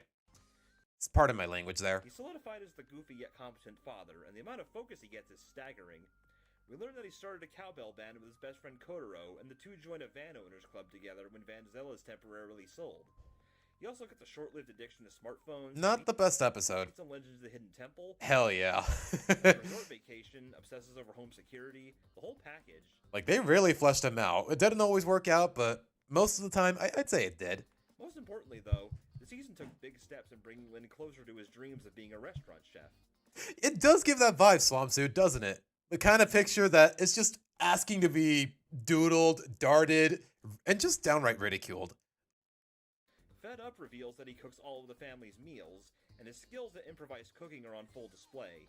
Yeah. Meanwhile, job insecurity has... It's more or less building up to the fact that he wants to be a chef, and honestly, by all means, great character progression. Quit his computer technician job and scored a position as an assistant chef, working his way up in the world of cooking. They had a vision for him, and it wasted no time getting his character rolling. Yeah. As for Rita, though... We now know that Season 2 was just as big of a season for the secondary characters as it was for the main cast. We got introduced to some new faces while expanding on some of the big winners from last season. Let's see how they've grown. Did they? Mr. Grouse undoubtedly had a busy season. The writers having... Other than the Christmas special, he didn't really get much that fleshed him out, to say the least. Like, okay, sure, he used to work in tech and he likes lasagnas. That's basically it, as far as I know. But you know what? I'm gonna let him finish talking. Already taken a liking to him. Aside from his Christmas spotlight, he tended to play smaller but more plot-driving roles this time around instead of quick heckle cameos. Yeah. Given how close to the action he is, it's natural that he'd be pulled into the escapades more often. Okay, like I said, just a minor gag here and there, but nothing too crazy. Lori needs a face-saving excuse to move back into the house. Mr. Grouse agrees to wreck the garage for a tray of lasagna. and ultimately fails, setting up the episode's confrontation. Uh-huh. He takes a muffin bribe from Lynn Sr. to pretend to be a burglary victim, in order to get the kids to take home security more seriously. The loud Again, just a handful of appearances where he's not really... He's relevant to the plot, but not to where you couldn't easily switch him with someone else and you'd still get the same ideas across. Ugh, pardon me, guys. siblings even teach him all about computers in order to go to an interview in Lynn Sr.'s stead, becoming an expert technician in the process. He's still a bit of a jerk, but his role is being used well. Uh-huh. Our other big mustachioed Oh boy. Let's see what he has to say. Before I say what I'm about to say, let's see how this goes. I mean, Pixel, we'll get to that once I'm done reacting here. had quite a busy season himself, and is already cementing himself as a writer's favorite. Yeah, too much of a favorite for whatever reason. I don't care if he was voiced by Bender from Futurama. I don't know. I don't care if Bender gave us iconic. I don't care how memorable. I don't care. To be honest, guys, that he shares a voice with Bender from Futurama. I don't care how popular the actor is. I don't like this character. He's not funny. He's memorable in the worst of ways. He's disgusting. Like, there is so much wrong with this character. Flip this season continues to run with the scheming weasel character. Like, it's one thing when they're painting him as an antagonist, but when they don't, he's still annoying. He's still annoying. But instead of some quick background jokes, he serves as the antagonist of 2 separate episodes. He takes on Lincoln and Clyde as interns, only to pit them against each other for the sake of free labor, and plans on scalping the winning Bobby Fletcher rapper, demanding it in exchange for digging the snowed-in Louds out of the Burpin' Burger. Yeah, you're gonna let children freeze to death just to win a ticket to be a pit crew member? Yeah, no, screw this character. Ugh. Clyde as interns, only to pit them against each other for the sake of free labor. And now, a lot of people see Flip as a nuisance and a bit of a writer's pet. Yeah, that's the problem. Like, what the heck is the appeal? That the writers actually... Oh, my goodness. But the reason for this may lie in his voice actor. It may be a prestige thing. Flip, and Mr. Grouse as well, are voiced by John DiMaggio. Oh, Mr. Grouse too? In other words, the voice of Bender. Yeah, again, who cares? Who still cares? No self-respecting artist, critic, and whatnot should righteously care here, to be honest. Would the combined income of Lynn and Rita's jobs cover the family insurance or house utility in real life? What were they beforehand? Worked in IT and a dental assistant, and then they went from chef and a writer. I'd like to believe that after 18 years of having children and saving up money, I'd like to believe so, Pixel, but you know what? It's a cartoon. You don't have to think about it too hard. And it's clear that they want him to have a Bender-like presence on the show. Oh my god. Except Bender is actually funny. For an adult show, I guarantee you he'd be smoking cigars and pulling most Sizzlok-esque backroom operations. Okay. And? Lincoln's friend group is continuing to grow in prominence, and they're taking on more of a familiar form. Yeah. Rusty's been solidified as part of the group now, and we start to regularly encounter them. Yeah, that is true. Initially, Rusty was in a completely different clique. Like, if y'all remember that episode about hand-me-downs, he was there with the other biker kids. Now he's a fully established part of Lincoln's friend circle, and we never learn why. During school episodes. We even get an adventure told from their perspective, where they think Lincoln is having post-breakup blues and take him for a guy's day out. Uh-huh. Interestingly, Rusty mentions having a mom in Back in Black, but it's revealed later that Oh. I was not aware of that, or at the very least, I completely forgot. So maybe they are divorced. his dad is single. Possible marital troubles? No wonder this kid was kind of flaky last season. You know what? Suddenly him being a wannabe Casanova, it actually checks out a little more. Alongside Sam in the Mortician's Club. Ew and ew. Yeah. Terrible character, boring characters. Like, can we move on, please? Some of the other sisters get a few of their friends introduced as well. We meet Mark. Some of them have names and they're memorable, but... Mortician's Club. Quick challenge, guys. 2 of these characters in this shot, other than Lori, they actually have names. Can you guess which, and can you name them? Don't answer that. I'm being rhetorical. Sisters get a few of their friends introduced as well. We meet Margot, one of Lynn's friends, along with Benny Stein, Luann's future boyfriend, and the only other Ellis for Love crush to make a reappearance. And is actually well written. Eat shit, Saluna. Oh my god, I am... Sorry, guys. I let my... Gosh. That came out of nowhere, man. Though we won't see him again until season 3. With the increasing number of school episodes, we spent a lot of time exploring Royal Woods Elementary. Alongside Mrs. Johnson, who's grown to be more reasonable, we get introduced to more of the school's staff. Coach Bukowski appeared once or twice last season, but here we get to see him play a supporting role out of the picture, hating his task of heading the yearbook operations. Interestingly, at the end of the episode, he delivers the line, "It's never too late to follow your passions," in response to his desire to be an Irish dancer. It's treated as a quick gag, but it's notable since we'd see Lynn Sr. use the line in a more serious context in the very next season. I guess that's one way to interpret it, but I feel like the association is just a bit of a coincidence. That's just me, though. We're also introduced to the strict and no-nonsense Principal Huggins. Oh my god. And his Yeah. I got a few qualms with Principal Huggins here, but we'll see what he has to say. We'll see what Karate Kid has to say about it first. Secretary Cheryl. Huggins gets two major roles right off the bat. He serves as an antagonist in Frog Wild, searching the students' houses for the stolen frogs, but ultimately comes to his senses by the end of the episode. Though we see a more sympathetic side to his character in Pulp Friction. That might be a bit of a stretch. Sympathetic is one thing, but he definitely went a little too unpunished.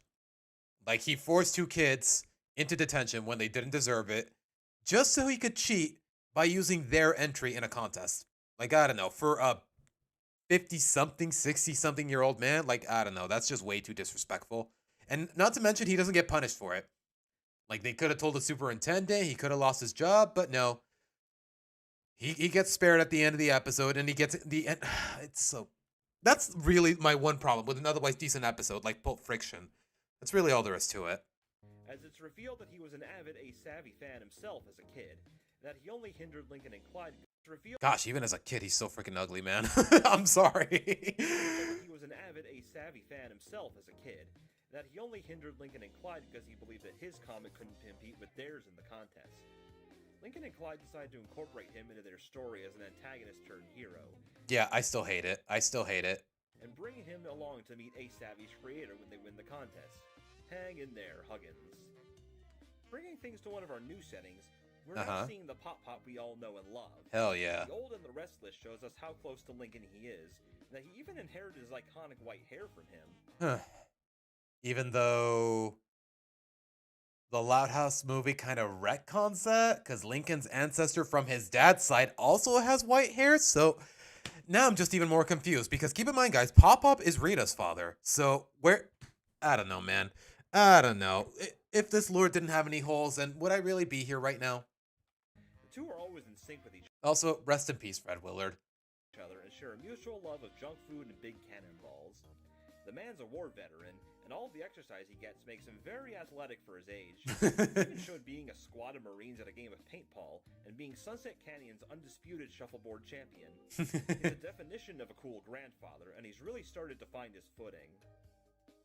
The rest of Sunset Canyon's residents would become minor recurring characters themselves, but the obvious breakout is Scoots, a wild old lady who plays by her own rules. While her attitude isn't the best, she's still shown to be helpful on Speaking of characters I genuinely despise, yeah, Myrtle is canonically Rita's stepmother, more or less. One of the go-to asshole characters that should become during the Rubner years. Yeah, to be oh gosh.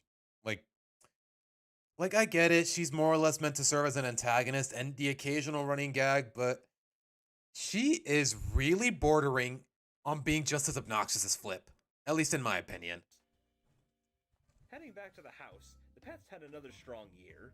While we already start to see more anthropomorphic traits from them, they're just as prominent as ever. Oh, look at these good boys. Look at the boys. Look at the babies. They even got their own Spotlight episode this season. Oh my gosh, written by Kevin Sullivan, but it's actually pretty good. You know what? I've said it before, I'll say it again. Kevin Sullivan, he can write a decent episode. But when he doesn't want to, it feels like he's acting really smug about it. Know what I mean? About the jealousy towards, and later the great rescue of, a lost dog that the Loud siblings temporarily adopted. Swampsuit, who are the Moon Girls? Despite being a temporary Loud pet, this dog Yeah, Pixel, I kind of would be down for a Pop-Pop origin story. I'm not gonna lie. also continues in the trend of being named after famous cartoonists. In this Yeah, case, someone in chat did mention this a while back, and I think that's a really cute detail. Charles is named after Charles M. Schulz, the creator of Peanuts. The rest of them are also named after other comic directors, illustrators, creators, to say the least. creators of iconic comics, but I don't remember their names for the life of me. Named Watterson, after Bill Watterson, the creator of Calvin and Hobbes. Aww. To close off our Based. supporting cast roundup, it's the send-off of the Santiago siblings. Bobby gets a few appearances as a supporting character for Lori, while Ronnie Yang gets one more episode before their departure. Lincoln and Ronnie Yan have to do the egg-sitting project. Uh-huh. Paranoid that Ronnie Yan is going to break the egg. I mean, she's broken worse, to say the least. Making a rubber imitation of it. The two bicker about Lincoln's lack of trust, though given how Ronnie Yan's treated him, it's hard to blame him. And at Yeah. the Santiago house, we get to see a more caring side to Ronnie Yan's character. Like, yeah. This episode, it's the first step. Like, keep in mind, guys, if it weren't for the collective whole of Ronnie Yan's character development, I would not be a fan of the character. But this was a step in the right direction, the best direction. I've talked about this in my best episodes video. Oh, the moon goats, Swampsu. Oh. On one hand, all of the Morticians Club is bland, but on the other hand, the moon goats has Sam, so I'll take the Morticians Club. And then they celebrate with waffles. Like, I don't know, something about Sam's blandness just outclasses the Morticians Club. Is that weird? Soon enough, though, came the loudest mission, Relative Chaos. Uh-huh. Really solid episode. Like I said, as a standalone, it's alright, but I would say it's where Ronnie Yan's character development made some important steps, to say the least. There's a reason I consider this one of the best episodes. The family moves to Great Lake City, and both kids have to adjust to life with a big family of their own. We get introduced to each member of the Casagrande family, and being a backdoor pilot, several of the spin-off staples are set up. One of those family members is Sergio, their pet parrot. Oh my gosh. Already way ahead of the anthropomorphism curve of the show's animals. Granted, if any animal is going to take on this role, a scarlet macaw, a bird that's known for its high intelligence and mimicry of human speech, makes the most sense. And I at this guess. point, he still spoke more like an actual parrot. Yeah. As for later in the Casagrandes, oh boy, buckle up, guys. If you've seen it already, if you know, you know. After this point, Bobby would pop in sporadically, but Ronnie Yan is basically never mentioned outside of the occasional appearance. I wonder why. That's a wrap for season 2. It's been a very interesting season to revisit in its Yeah. own way. It isn't as weird. You know what? Props to him for not glazing Ellis for Love, because there are so many problems with that episode, guys, that I don't think are talked about. I've talked about them myself enough, but I think the collective community hasn't addressed its problems for the most part, to say the least. Weird or as up and down as season 1, but it forged an identity that would stick for the rest of the Savino tenure. The seeds are planted, the characters are solidified, and we've got a solid idea of what to expect going forward. They've worked out the kinks and are now looking toward the future. I mean, Swampsuit, if you've seen my other videos, the ideas are more or less clear-cut. Flip, Sam, Scoots, like those would probably be the top 3, unquestionably. Like, least favorite. But most favorite? That's where it would get a little interesting, but I don't know if I could dish out some decent material out of it. I don't know. It passed the test that season 2 of any show is put through, and even with the shakeups the show would get down the road, it's the success of this season that got us all the way to season 9. Oh boy. For better or worse. Mostly for worse, to be honest. Especially with the standards Nick has these days. So what did you Wait, did he say Niff? No, he said Nick. Even the captions say Nick. For some reason, I heard Niff. think of this season and the impact it had on the show? Let me know in the comments, and I'll see you in season 3. No, unfortunately, no, Night Fury. From what I've been told, it drops here in Mexico in about 2 weeks. They said December 13th, 14th, and a couple days after that, by the looks of it, it's going to drop on Paramount Plus. So I think the movie night on Discord is still going to happen, guys. We'll see. We'll just have to wait and see. It all just comes down to the accessibility. Okay, my guy, do you really have to give credit to all the wikis? You know what? Good on him, but it's a little unnecessary. Yeah, Sergio wishes he was Potty from SpongeBob, bro. Or from Patchy the Pirate. I don't know how to call it. It's SpongeBob regardless. But alright. I don't mean to belittle his previous retrospective, but that definitely felt a lot more nuanced than the previous one. Definitely went into a lot more details that I never would have perceived for myself. Wait, he's giving credit to the George Bush Library? Oh, okay, I guess for the picture of the president. Okay.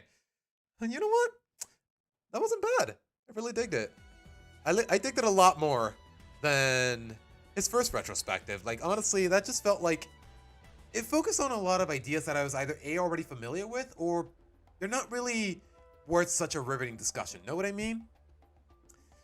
I don't know, Swampsuit. On one hand, I want to get to some more Legends ZA, but on the other hand, do I really want to react to a video that's 40 minutes long? Because keep in mind, guys, we are an hour and a half into the stream. This video was only like a half hour long, so I feel like if I react to a 40-minute one, we're gonna be here for a lot longer than what I'd like to be. So I don't know if you guys got any short enough content associated with the Loud House that I can react to on YouTube, I'm down for your suggestions. But in the meantime, I'm gonna take a bit of a break, guys. I'll be right back.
Okay.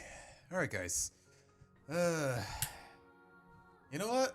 Nitro, that kind of gives me an idea. How about we scroll through the Loud House subreddit, just for the fun of it, and see if they have anything... See if they have anything decent to say. Oh my gosh, I'm trying to strap this earpiece into my pant pocket, but not really the earpiece. It's basically the part of my PC that links to my earbuds. It has like a little clasp to it that I can put on my pocket, but I'm holding the mic in one hand, so give me a second, guys.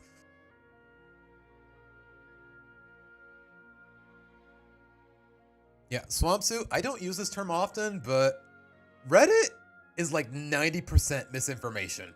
Like, I'll tell you that much. But yeah, Nitro, you kind of gave me an idea. Oh, Jorge. Your question. Favorite MCU character? I know it's gonna be like feels like a basic go-to answer, but I would say Thor. Like, I don't know. His accent, his cultural naivety, his mannerisms. Like, outside, before Thor Love and Thunder, like, honestly, he was my favorite MCU character. Like, honestly, he was just really funny. And honestly, Chris Hemsworth definitely delivers with his performance every time. You know what? Let's see. Okay, why is my default search engine still Yahoo? I'm pretty sure I set it to... You know what? Whatever. We're not here for that right now. Let's go to... Do I want to filter it by the best or by new? You know what? Let's go by best. Kara being introduced as Lincoln's friend in a much better way than Stella was. That's it? You're not going to elaborate? And just like that, 44... Okay, sure, 44 likes. All right, go off, King. I'm prepared for posts with bad takes and goofy fan arts. Yeah, every now and again, I do peep the subreddit. Sometimes, as a matter of fact, guys, sometimes they've posted my videos here without proper credit or anything. And the comments, they just... They're either aghast at what I have to say, or they just give even dumber takes, to say the least. I'm not proud of everything I've said, but at the same time, it can't be any worse than our Redditor's opinion. And you know what? That is a badge of honor, to say the least. But yeah, more or less, I do agree with the premise. Kara was introduced platonically. She definitely had a better introduction than Stella, because Stella's introduction, at least from what I have to say, was never meant to be platonic. At least initially it could have, but it should have evolved, and it definitely should have evolved into one. I got a hair in my mouth. It definitely should have evolved into more, to say the least. At least that's what the implications were initially, but we all know how it played out, and I really don't want to repeat myself, guys. Who is Lincoln's closest sister in season 1? Is it just a PNG of all of them? Like, what am I supposed to do here, man? You know what? Let's see. It's got a lot of likes, so let's see what the comments have to say. Lucy, Lana, Lenny. Okay, my guy, just go with one. I'd say Lenny and Luna. Bro, can people just... Guys, if I give you an option of 5 choices, or in this case 10, please just go with one. It makes things a lot easier for both of them. Luna, she went to mall jail with him. Luna, Lenny or Luna. Lynn, Lenny and Luna. I would say Luna. I would definitely say Luna. Give me your Loud House reaction images. Okay, what is this? DeviantArt? What website am I in again? Okay, you know what? It's a close second. Art by... What am I looking at? Okay, just random fan art. Link transferred his vids to a 2 terabyte external bot off of a Chinese web, not the... This is such a specific niche of fan art to the point where I'm asking myself, what are we doing, man? Okay, sure. What if the Loud House was an anime? Wait, isn't this from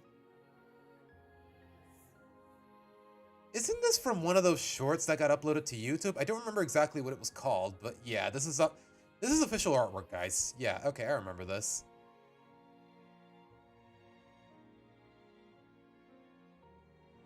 Okay, I'm guessing he's talking about when they showed Lucy's eyes.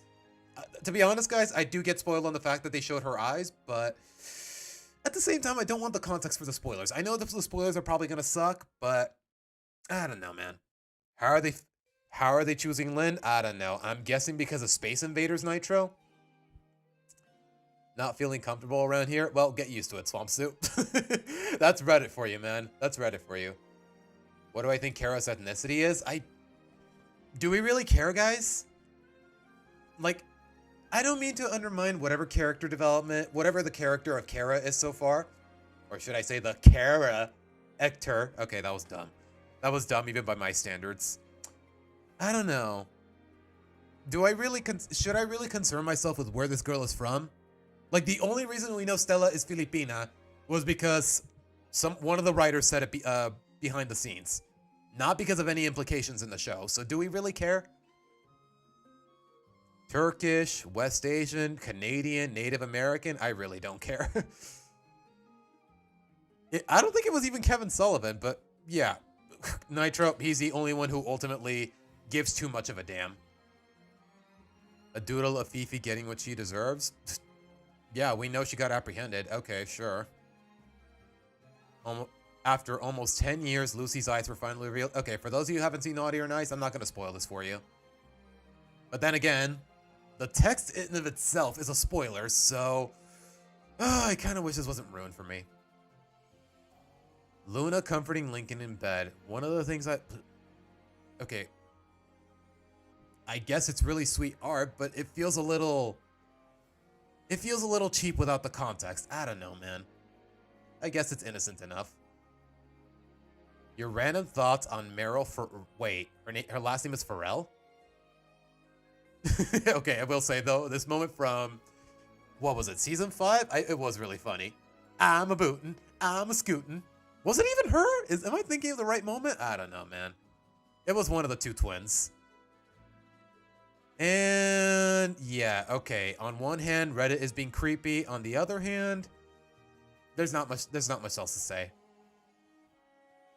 I've been on Reddit before, and some of it is harmless, but I will admit, it can get pretty questionable. Yeah, this is a very uncomfortable shot to freeze it on. How old were you when you first watched The Loud House? As a matter of fact, guys, or I'm sorry, did I say as a matter of fact? As a matter of fact, gotta put an emphasis on the C there. Sometimes my dialect is a little flimsy because English is my second language. I did watch a couple episodes of the show back in 2016 when it first started. I was in college at the time. Ultimately, I was indifferent to it and I didn't watch any more of it until later on. Like, keep in mind, guys, the reason my videos exist is because I more or less officially got into the show about 2 years ago. But I do remember a lot of the stuff that happened at the time. So yeah, I was in college, I was barely 18 years old. Like, yeah, it was a different time for me. Okay, what the heck am I looking at? Please tell me please tell me you actually filtered all the inner... What am I... Okay, I guess Sid is a cheerleader. I'm guessing this is some sort of movie reference, but... Why did you pick Sid of all people to be the vampire cheerleader? I don't know what's going on here, man. Okay, could be worse. The main 5 Lincoln ships. Okay, 3 of these have no business being in this frame. I'll tell you that much. 3 of these girls have no business being addressed in this context. I'll tell you that much. But the answer is Stella, unquestionably. You know what? Let's see what the comments have to say. I was in 8th grade when the show first started. Now you're a college graduate. Yeah, time flies, Pixel. Time flies. You know what? I think I'm gonna roll my eyes at what the comments has to say here, but let's see what they have to say. Ronnie, Stella, Ronnie. Sure. Why is... Guys, I do not mean to exaggerate when Lincoln has only had, I want to say, not even 5 interactions with Girl Jordan. So why the hell are we shipping them?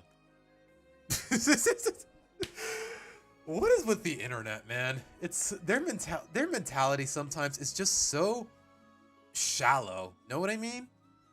People ship Lincoln with the universe? Yeah, unfortunately. Thoughts on Kara? You know what? It's a little redundant, but let's see. Kind of adorable. Her attitude, blah, blah, blah. Why does she have Timmy Turner's teeth? She's funny and snarky. I'm really glad they added her to Lincoln's friend group. It did not need another girl. It didn't need girls at all, bro.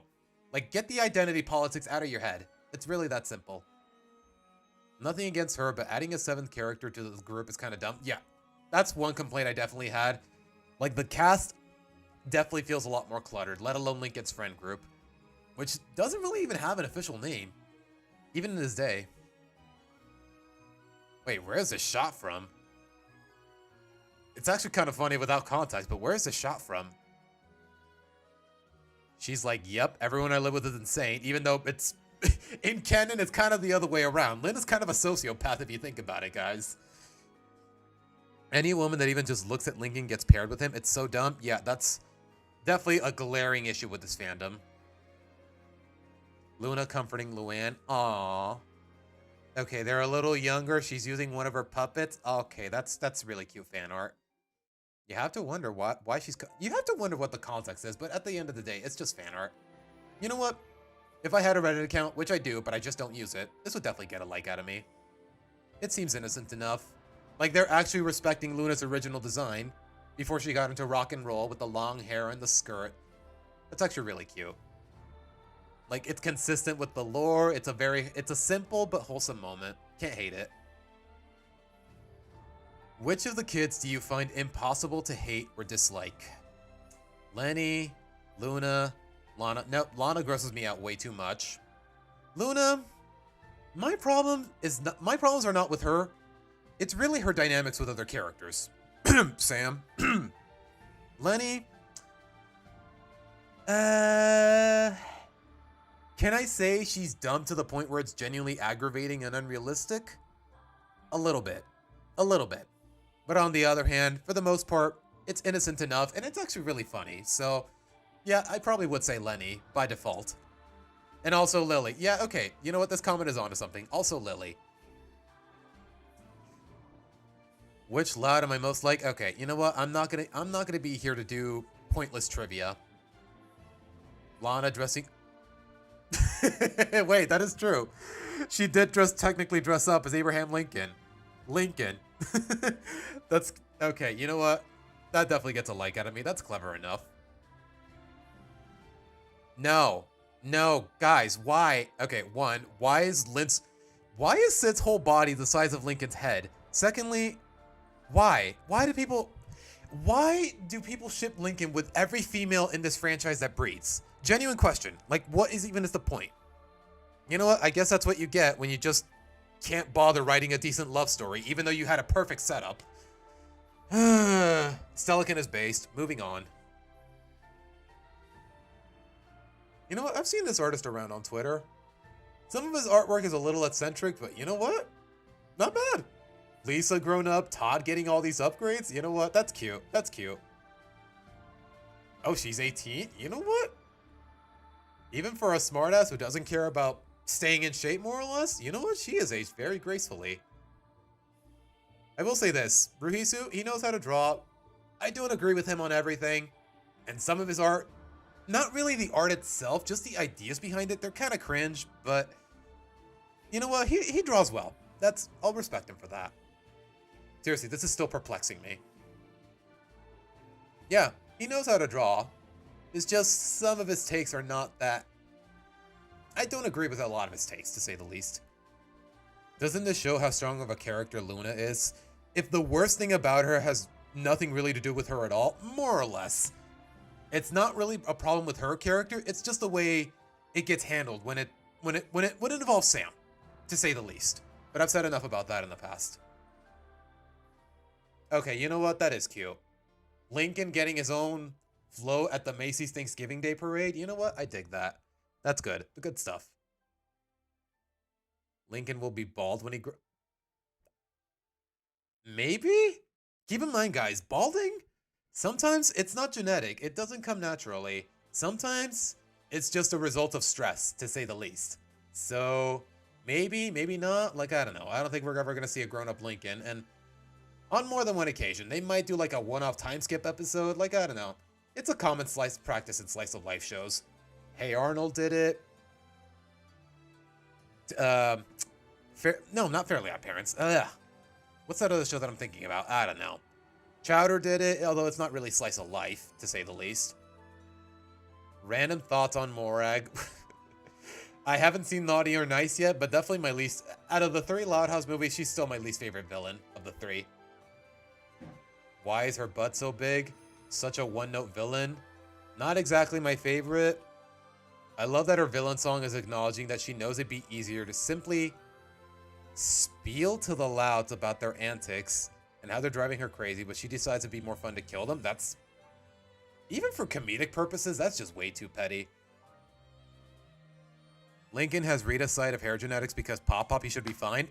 I would say that too, Nitro, but his ancestor from his dad's side in the movie also has white hair, so where the heck did... Maybe he coincidentally got it off of one or the other? I don't know, man. Yeah, her villain song was... Oh my gosh. It's not really a problem with the lyrics, it's just the vocals and the performance is just... Yikes, bro. A made it better version of the wedding meme. Would y'all attend this one? What the heck is...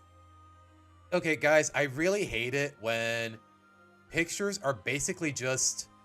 What am I reading here? It's just a bunch of shots of the characters just being planted into God knows where. Like, who the heck are these guys? Who are... All this, you know what? It's about as scuffed as Luna and Sam's relationship. So you know what? It checks out. Next. Lola and Lana by Faceless Maniac on... Honestly, they look virtually nothing like Lola and Lana, but... Alright. The Loud family might be way stronger and enduring than... What? What do you mean by that? What do you mean by that? What does he mean by this? Come to think about it, they may be way stronger than they are portraying, considering the level of crazy household they live in. Lisa's accidental explosions from mechanicals also could have sometimes caused release of poisoning gas. Lucy's silent noise makes her really hard to detect. And when she speaks, it's given a literal heart attack due to... Yeah, okay. Typical cartoon antics, but... I guess if they're ever put in a death battle, which has never happened and probably never happening, it would be interesting to say the least. I don't know. And I guess a woman giving birth to 11 children is also a feat in of itself. I don't know. A bit of a stretch. Not really the most riveting discussion. Are we really power... That's what I'm saying, Nitro. Are we really power scaling the Loud family? Would her villain song rank worse than This Is the Thanks I Get from Wish? Swansu, I have never heard that song in its entirety, and if I were to react to it on stream, I'd get copyrighted, but I've heard nothing but negative things about it. Or, I've heard nothing but negative things about Wish in general, so probably, who knows. If I had a nickel for every time Nickelodeon decided to destroy the reputation of a character that wears glasses in just 11 minutes, I'd have 2 nickels, which isn't a lot, but it's weird that it happened twice. Hologram Jam? From what I remember, okay, I don't know the context for Dee Dee and Rugrats, but from what I remember, Hologram Jam wasn't that bad. If anything, the focus was around Lincoln.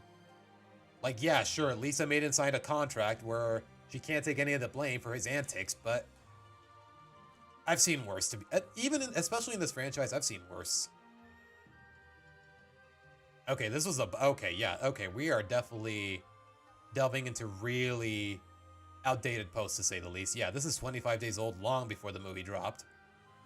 Huh. Oh my gosh. Yep, we're here, guys. We are here. Yep.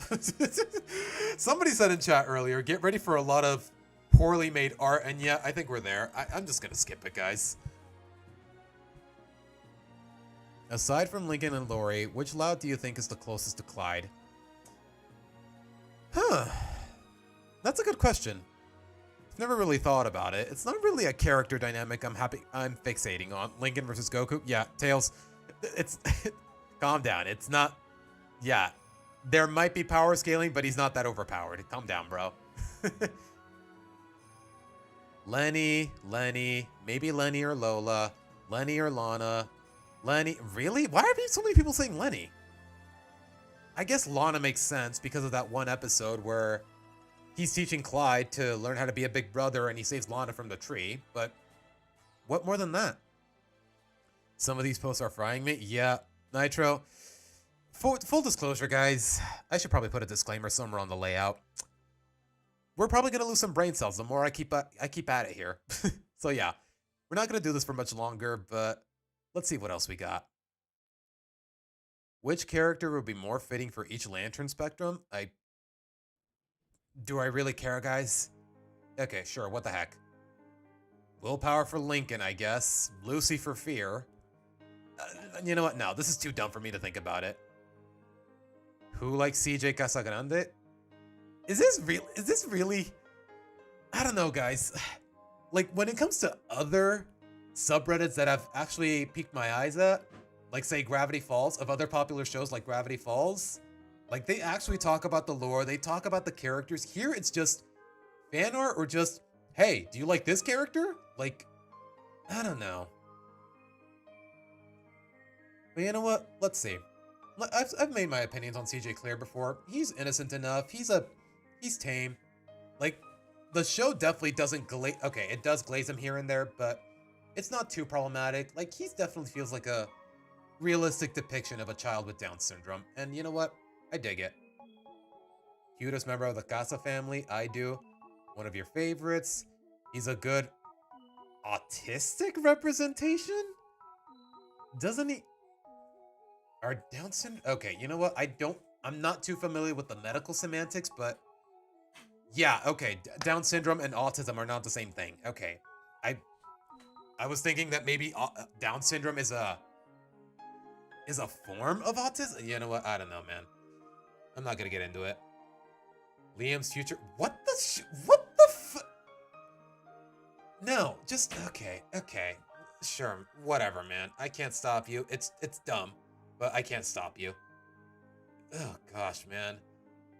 This place is full of surprises, and I don't mean that in the best of ways. Respects to great-grandfather Loud for managing to get a goth wife. Wait, was it? Okay, that is kind of funny. That is kind of funny. We don't know his name, but we do know he is with great-grandma Harriet or whatever. Even the Gravity Falls Reddit has bad posts and takes that are just random. Yeah, but to be fair, it's not as egregious as it is with this one from what I've seen. How would a scene like this go if it okay, to be fair, Steven Universe already really botched it. I don't expect the Loud House to be any better. Lincoln's first ship ended up what, you mean with Ronnie Ann? Oh, you mean Christina? Yeah. To be fair, though, I don't think it was meant to be taken that seriously. To be honest. That's just me, though. Banner or a scene from the really... You know what? I got a lot of negative feelings for the live action, but you know what? This fan art is cute. This fan art is cute. If I logged into my Reddit account, I would give it a like. Dia de los Muertos. Okay. Do you know what? I will give to the Casa Grandes very little credit. They did handle Dia de los Muertos very respectfully, and most of the episode it didn't make me cringe. Most of it. Who else here really loves Ronnie Ann as a character? I do, but not about to gush about it on Reddit. My reaction after watching the Loud House movie Naughty or Nice. Wow, was it really that bad, guys? I honestly don't know. Don't answer that. Okay, do answer it, because my expectations are unsurprisingly low, but wow. Did not know people disliked it that much. Is it worse than the first one that dropped on Netflix? I don't know. I guess I'll just find out in 2 weeks. Okay, more art by Ruhisu. Okay. It's just Lenny trying out a new dress. I dig it. It's cute enough. This is how it happened. This is how... I mean, it's a low effort meme, but at the same time, I agree with the sentiment. F's in the chat for Ace Savvy. Imagine an adult Lola becoming a highly ranked and successful politician. That is probably the last thing she wants out of life, dude. Rusty so hated. Wannabe Casanova. Basically, he got used as a means to ruin the dynamic between Lincoln and Stella. Or at least that's how I see it, in a way. Really? Guys, just because we see a boy and a girl in the same shot, it doesn't... Okay, I don't know, guys. These people are just... Y'all really need to tone it down a little with the shipping. This fandom in general needs to tone it down with the shipping. By a lot. Lincoln carries Lucy to best by cartoonist. I guess that's innocent enough, but the fan art definitely could use a little more polishing. Like, why does Lincoln have his mouth open? Like, I don't know. It could be a little more wholesome. Did Lenny write this episode description on your TV? Landon gets a hand-me-down bike from Lori that is pink. He bought Landon. Wait, Lenny has actually canonically called him Landon before, hasn't he? You know what? That's cute. That's actually really... That's cute. But you know what, guys? I think we're more or less done here. Okay, yeah, we're definitely delving in. We're definitely falling into the slop territory. So I'm gonna leave it at that when it comes to the subreddit. Hope you guys had fun, because I kind of did. I lost a couple brain cells, but you know what? I got a couple laughs. We saw some wholesome stuff.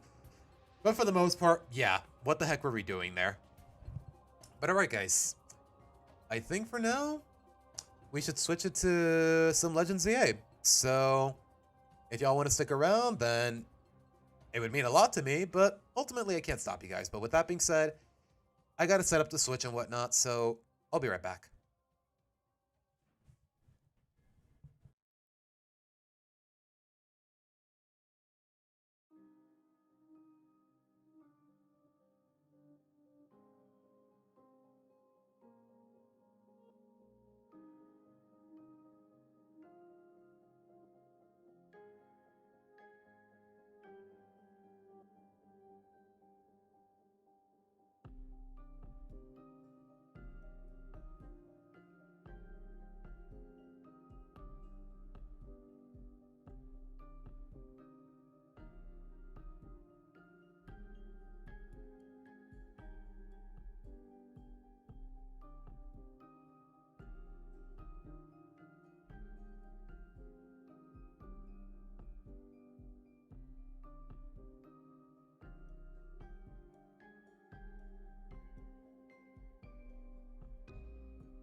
Alright guys, hopefully I did everything right, and I did not mean to leak my Discord server there, but Swampsuit, let's get to it right now, because I definitely forgot throughout the week. That's a problem on my end.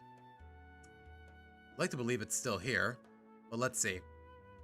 Since we're already changing the subject to Legends EA, and I don't know why I accidentally opened the Discord app, when, honestly guys, browser Discord over generic Discord to say the least. Let's see.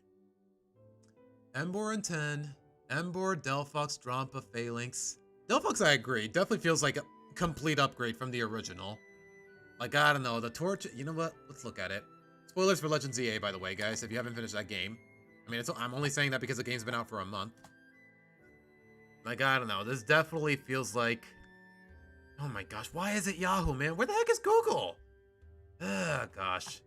You know what? Screw that. Like, I don't know, Yahoo search just feels a lot tackier, know what I mean? Like, definitely a complete upgrade compared to... Okay, can I just get a clean render, please? Complete and blatant render, please. Like, just show me the Mega, please. That's all I'm asking. Just show me a clean and big render of the Mega. It's all I can really say. It's all I'm really asking for. Oh my goodness. Okay, fine. We'll work off of this. Yep, Delphox. Previously, she just looked like a lady fox with really baggy pants, and I kind of hated it. But here, like, the baggy pants, it basically becomes a full-on robe. He's got the mane, he's got the beard, he's got the flying torches. She's riding on one of them like a witch. Like, I don't know. That's gas, bro.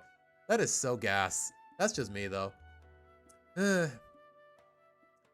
Let's see. Yeah, Delphox, I can definitely agree. Embor, like the ponytail. Okay, you know what? Let's look at it. Let's look at a full-blown render. Because that I can definitely agree. Embor definitely deserves 10. Like, yeah, the ponytail, if you can even call it that. Like the fire in the center, it looks like a mask. It looks like a mask now. He's got that staff. I'm guessing it's some sort of reference to mythology. And you know what? I don't hate it for it. And I'm willing about the, you know what? Okay, I was about to ask about the shiny, and yeah, it's still the blue flames. I love it. I love it. I love it. You know what? If I hadn't picked Chikorita just to spite Totodile for taking Piplup's spot, yeah, I definitely would have gone with Mega Embor. Even if I'm not too crazy about the stat line, like, I don't know, the design is absolute fire. Fire. No pun intended. Drampa, though. Let's see. Definitely... Like, I don't know. Keep in mind, guys, Drampa is a portmanteau of Dragon and Grandpa, so seeing him Mega Evolve, it's a bit of a jarring contrast to, at the very least, the spirit of the Pokemon, to say, know what I mean? But at the same time, he's a really angry Grandpa. Like, I'm not gonna put it beneath any Grandpa to be unable to kick some ass. And you know what? The clouds going black, basically just giving that whole thunderstorm vibe, I kind of dig it. I'm not gonna lie. Do I think it's a 10 out of 10 though? Ultimately, it's subjective, but you know what? I don't blame you, Swampsuit. Phalanx, just giving some serious Megazord vibes. And you know what? I love Power Rangers growing up. Hell, can you think of any boy that didn't at the time? So I don't know. There's a little bit of bias, but at the same time, all of the segments coming together and making a formation of sorts, like, I don't know. On top of the fact that it looks so silly, it's very memorable. Like, I don't know, 10 out of 10. Chestnut, it looks better. It looks less silly than original Chestnut, because, you know what? Let me show you guys exactly what I mean. Because Chestnut, originally, same problem as Delphox. He looks as ridiculous as this software. Like, I don't know. Chestnut in general, like, I don't know. Something about the shell just being a lot bigger than the rest of the body, like, at least in terms of amplitude. It's always felt so uncomfortable, but when he Mega Evolves, he's got like a whole mane, the arms are thicker. Like, apparently he pulls the weapons out of the shields on the back? His weapons out of the shields on the back? Like, I don't know. Definitely gives a more memorable impression, to say the least. I mean, if you harm a kid that Drampa is close... Yeah, okay, in lore, yeah, Drampa does behave like that, so... Yeah, it makes sense. That... A perfect exemplification of him losing his temper. And you know what? I dig it. So yeah, it's better. Like, definitely gives some sort of royalty vibe, to say the least. Like a king fighting... Like the king leading... Like a king leading a front line. Like, I don't know, the crown on the top, on the front of his head. It definitely gives that vibe. I'm not sure what the inspiration for Chestnut is in general, but he definitely feels like he has more of an identity here. So, yeah. I will say though, I've never been too crazy about Chestnut's typing. Even with, like, from what I remember, his best stat is his physical defense, but he still gets one-shotted by your run-of-the-mill flying type moves because he's quad weak to flying. And I'm guessing, is he still grass fighting when he mega evolves? Because if he is, then yeah, that hasn't changed. As far as Kalos starters are concerned, like, I'm always a Greninja guy, but Delphox with the Mega Evolution, it definitely, it might convince me to change things up a little, to say the least. But alright, Mega Greninja. If I was still 6 years old, this would definitely... This design is so edgy that it would make me lose... If I was still 15 years old, this design would make me lose my mind. Like, as a kid, I definitely loved Greninja. I lost my mind when he got revealed in Smash Bros. Because I'd played X and Y at the time. I was a big fan of the Pokemon. He was my water starter. Like, I don't know. I just had a hyperfixation with ninjas when I was a kid. But as an adult, it feels a little redundant considering the fact that Ash Greninja exists. And that's basically the same thing. So I feel like it's overcompensating by being over the top. Like, the fact that he's standing upside down the whole time, it feels like it's trying a little too hard, but at the same time, the color scheme definitely does feel a little unique. It definitely adopts a lot more light blue, like on his head cover, like his thighs are a color of black, which I'm guessing it's an illusion. It's a nod to Shiny Greninja, which I don't mind. It's just the giant shuriken he's standing on. It feels a little excessive. Like, it feels like he's trying to literally and metaphorically ride on a prop. And I don't know how I feel about that. That's just me, though. It feels a little too edgy. Like, I don't know. Ash Greninja, it feels like just... It feels a lot more simplistic, but in the best of ways. You could easily say this is Mega Greninja and call it a day. Know what I mean? So, I don't know. It's redundant. It's a little too showy, so 9 out of 10 might be excessive. But alright, Scolipede. Never given much of a chance to analyze it. Like, I don't know. It feels like just Scolipede, but with more colorful armor. And you know what? I can't hate it. It's always had an interesting design. It kind of grosses me out a little, but in the best of ways. Like, seriously, look at the little arms in its segments.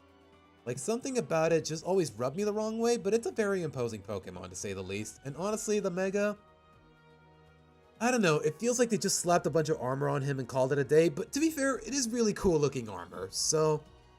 I like it, but it's nothing too impressive. So, I would say... Yeah, an 8 out of 10. I would say maybe a 6 out of 10 or lower. I don't know. But alright, Hawlucha should have been in 10. Giving him shoulder pads, the Rey Mysterio mask, like making him more lethargic, like giving emphasis on his wings, at the very least in his default render, Hawlucha should be a 10 out of 10. That's just me, though. But alright, Chimecho, a little silly, but in all the right way. You know what? Let's show it, guys. I don't want to be here all day analyzing Megas. Matter of fact, Swampsuit, we're going to look at half of the list today, and maybe the other half tomorrow, just because I want to get into playing the game. Silly, but in all the right ways. Like the fact that he turns into a big bell, like the fact that I don't know what you call this thing, is shaped like a Chingling with little Chimechos here. Like, I don't know. Like, it works off of the idea of what Chimecho is supposed to be, which is some sort of bell. I don't know what they're actually called. A chime, even. There's probably some, yeah, there's probably some lore-based reason for the armor, and I don't hate it, but even if I looked into it, I don't know. Like, you know what? Let me put it this way. My opinion on Mega Scolipede is a little inconclusive because I want to know more about the inspiration, to say the least. But all right, Mega Electros. Electros? Again, probably is an electric eel. I'm guessing the arms are a reference to how eels shed their skin, if they even do. I honestly don't know for sure how it works there. Like, I don't know. They literally just gave him guns, and you know what? It's fine for what it is. Guns literally shaped like himself. Like, I don't know. It's kind of cute when you think about it. Like, there's a bit of a change in the patterns on its face. Like, I can get behind it more or less, but it's nothing too impressive. Mega Malamar? It creeps me out a little. It looks a little silly. Let me put it this way, guys. You know what? Hold on. I talked about this on my Twitter a while back. Mega Malamar, it literally looks like a uterus diagram. It's a little silly, but at the same time, it's kind of the point. And you know what? Malamar, it was more or less a rather unimpressive Mon back then and even today. So the Mega definitely expands on the lore about it, of it brainwashing people and manipulating, and you know what? It goes full Brainiac with the Mega evolution. I dig it, like, but at the same time, I just can't unsee the diagram. It's a little silly, but in all the right ways. And yeah, you can tell he is literally going Galaxy Brain, and you know what? I'd raise it a little higher, maybe at the minimum an 8 out of 10, in terms of lore and inspiration. Mega Frostlass, though? I don't know. You know what? Maybe it's because I have a soft spot for Frostlass. Like, I think the lore is fascinating, to say the least. Like, I love the fact that Frostlass wears is basically wearing a kimono. Like, I don't know. I have a soft spot for Frostlass in terms of design and in general, just because I think it's a really fascinating Mon. It's unique typing, the lore behind it. It's really nice. And I feel like the Mega definitely expands on those ideas. Like, it gives her a more sinister but also elegant look. The horns, the gown, the sleeves, the patterns at the bottom, and also the clouds. Like, it definitely gives that whole ethereal spirit vibe. Know what I mean? Like, I don't know. If I'm being biased, I would give it at least a 8 out of 10 or a 9 out of 10. But I can see why some people might think it's too simplistic. So, I don't know. Mega Scrafty, it should probably go at 1, in my opinion. Literally just change the color of the hoodie, and now he put on the hood. That's it. Other than that, doesn't seem like there's anything more to it. Maybe I'm missing something, but honestly, it's kind of meh in my opinion. It's so meh to the point where I want to put it in low. I always thought Malamar looked cool. It definitely needs more love. Yeah, I'd say it definitely needed it. Like, I don't know. But alright. Barbaracle. It's just Barbaracle, but with more arms. And I guess the legs are longer, but other than that, nothing too crazy. I'd say I'd probably put it in 4 out of 10 instead of 6. Maybe lower. Mega Zera is just Zera, but with a different color scheme. And I guess a little taller? I'd probably place it lower. Like, I don't know a lot about Zeraora as a whole, just that he's really annoying in Pokemon Unite, but I don't know, I'm indifferent. Alright, Dragalge. I've never really gotten a close look at the Mega, come to think of it.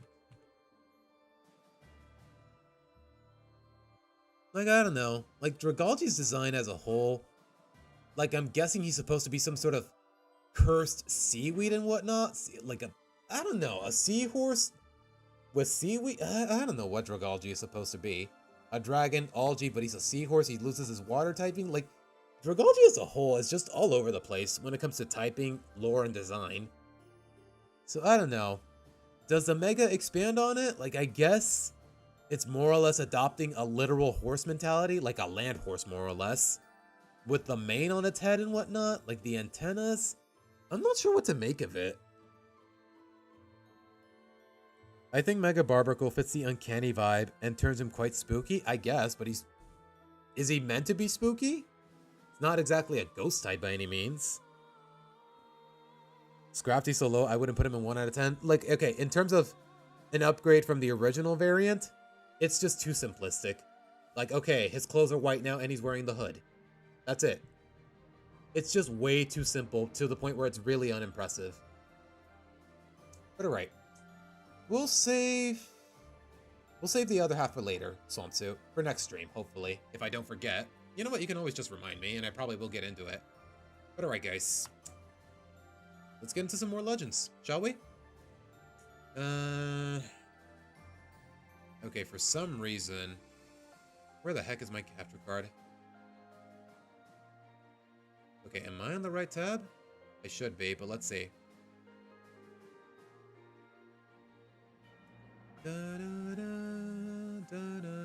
There you go. Alright, guys.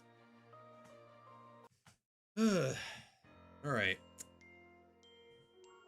Alright, now that I'm not reacting to a video, I can put my phone away.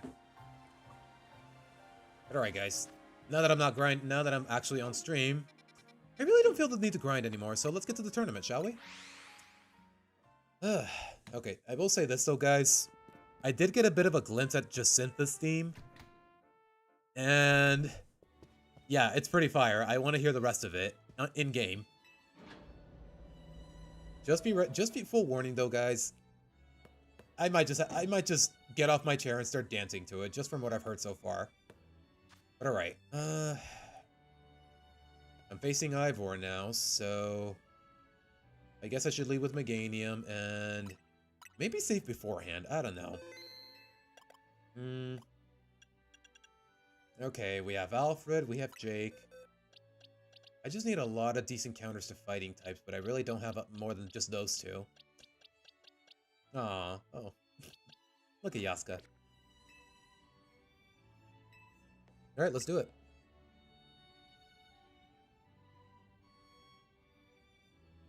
Without further ado, let the battle between Ivor and me begin. A quick word, please, Sivas. I fear you should know that Laban here was the reason I started my strict training regimen. She beat me in a fight when we were children, and after that, Okay, we're getting a bit of a lore drop, but to be honest, do I really care? I should focus on our match. Let's have a fair fight.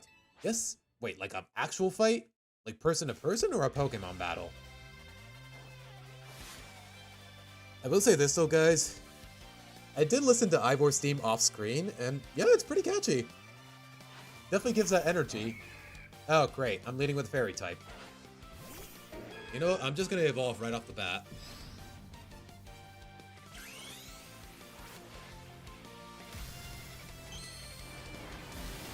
Like, to be honest, I know Bug resists Fairy from what I remember, but at the same time, Alfred is my best shot in this match. Especially because, yep, she can set up Reflect, she can tank the Aerial Ace, and there goes my... Oh wait, no, never mind. I thought Bug resisted Fairy, but I was wrong. Okay, can I set up my Reflect, please? No Break Breaks this time. Bro, I am just one-shotting them like crazy. I need to heal, though.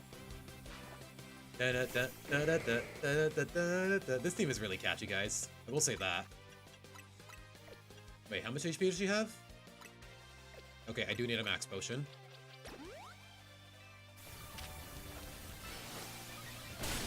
Oh my god, bro, I didn't even boost my attack. She's just one-shotting them. I'm sorry, he.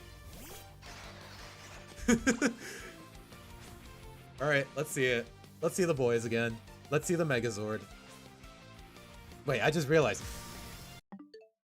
Mega Evolution, Megazord. Was that intentional? Probably.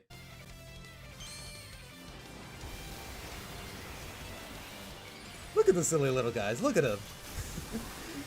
I still feel really bad for the one in the center, though. Yeah, I just one-shotted all of them. Okay, maybe I grinded a little too much off screen. I don't know, man. Wait, did y'all hear that? Did y'all hear the creasing in his glove? Okay, that is a nice detail. Nowadays, I would put... Okay, Swampsuit, you don't have to change your opinion just because you hear mine, man.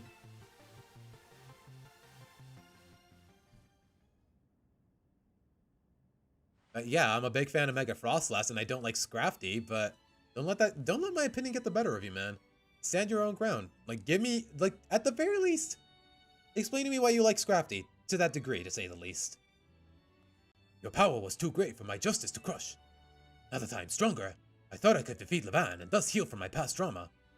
Ah, well, not my fault. It's tournament format, man. Nothing personal. It means I have room to grow. Uh-huh. I wish you all the best in your upcoming battles. Uh-huh.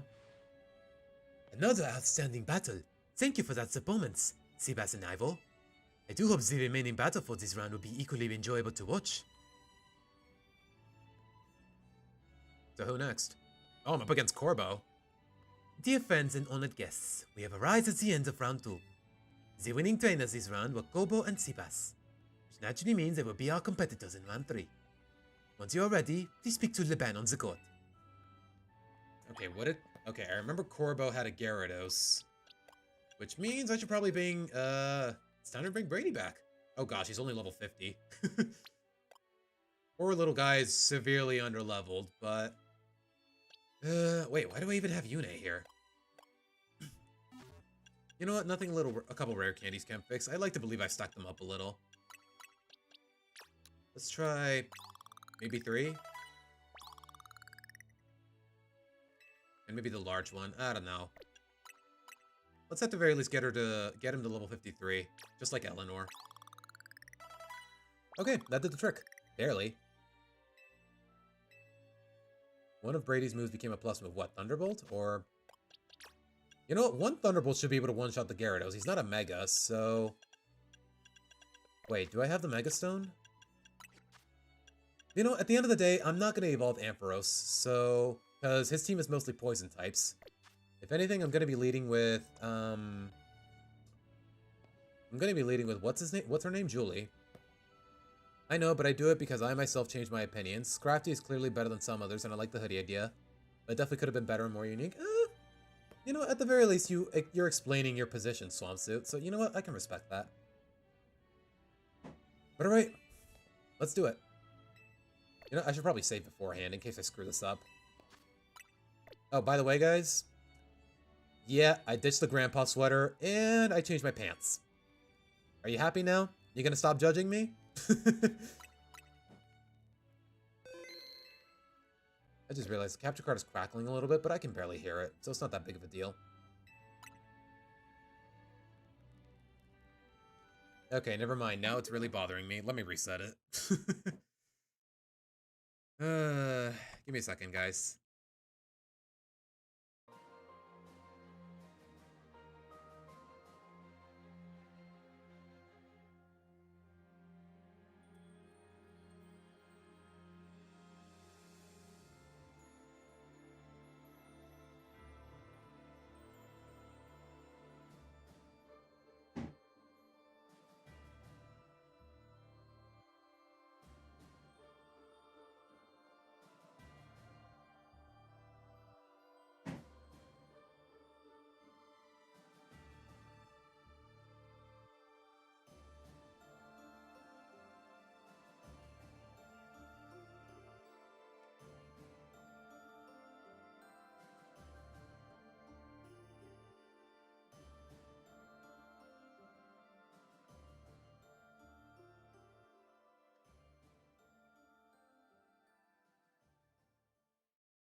Oh, I love this song. Okay, you know what? We're back, guys. It should be good now. There you go. I should probably kill the background music, as much as I love this track. Without further ado, Yep. So, I'm up against you. This is quite the venue. The perfect place to repay you for the defeat you handed me the other day. I think I'd enjoy that. Okay, even though he's got a bit of a soft spot here and there, I still don't like him. Boss, just remember you're training with me. You'll be fine. I beat you too, Luke. I beat you too. That idiot. I'll need to teach him to keep his mouth shut. Oh well. Me and my crew have gotten stronger. We're ready to go. Now then, let's have some fun.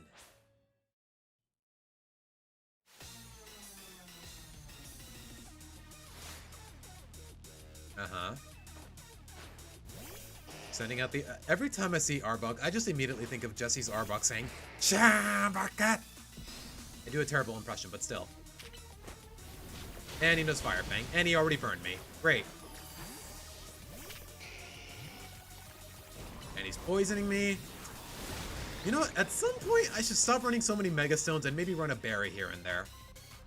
That's just me, though. Okay. Brady, we brought you for a reason, and you're almost dead. Okay, he did his job. Roserade. I'm not quad weak to poison, but...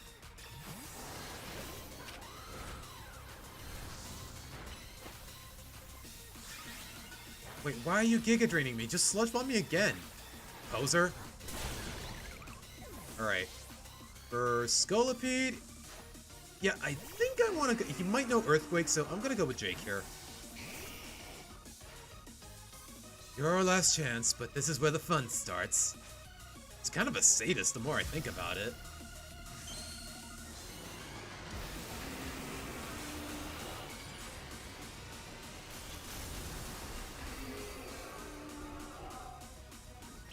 My turn.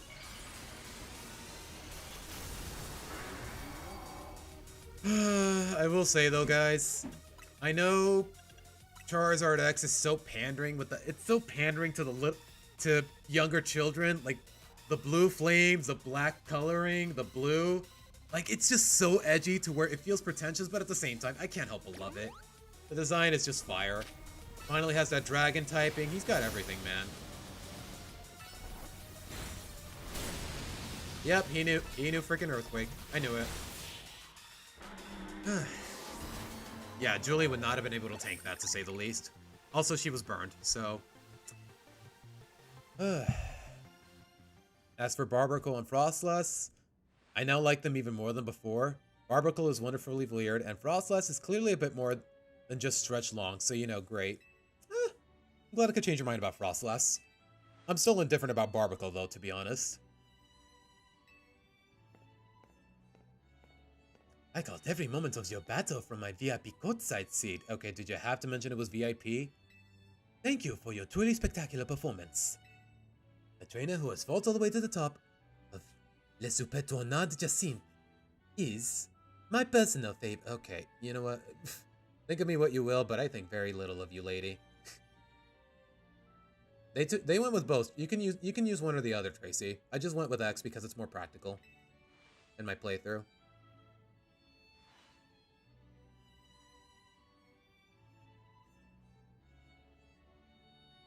In your next battle, you will be facing off against none other than your gracious host, moi. I'm saying moi because she is French, guys. And I'm guessing she...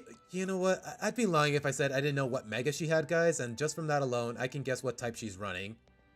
But I probably could have deduced that from her design, to say the least. So, let's do it.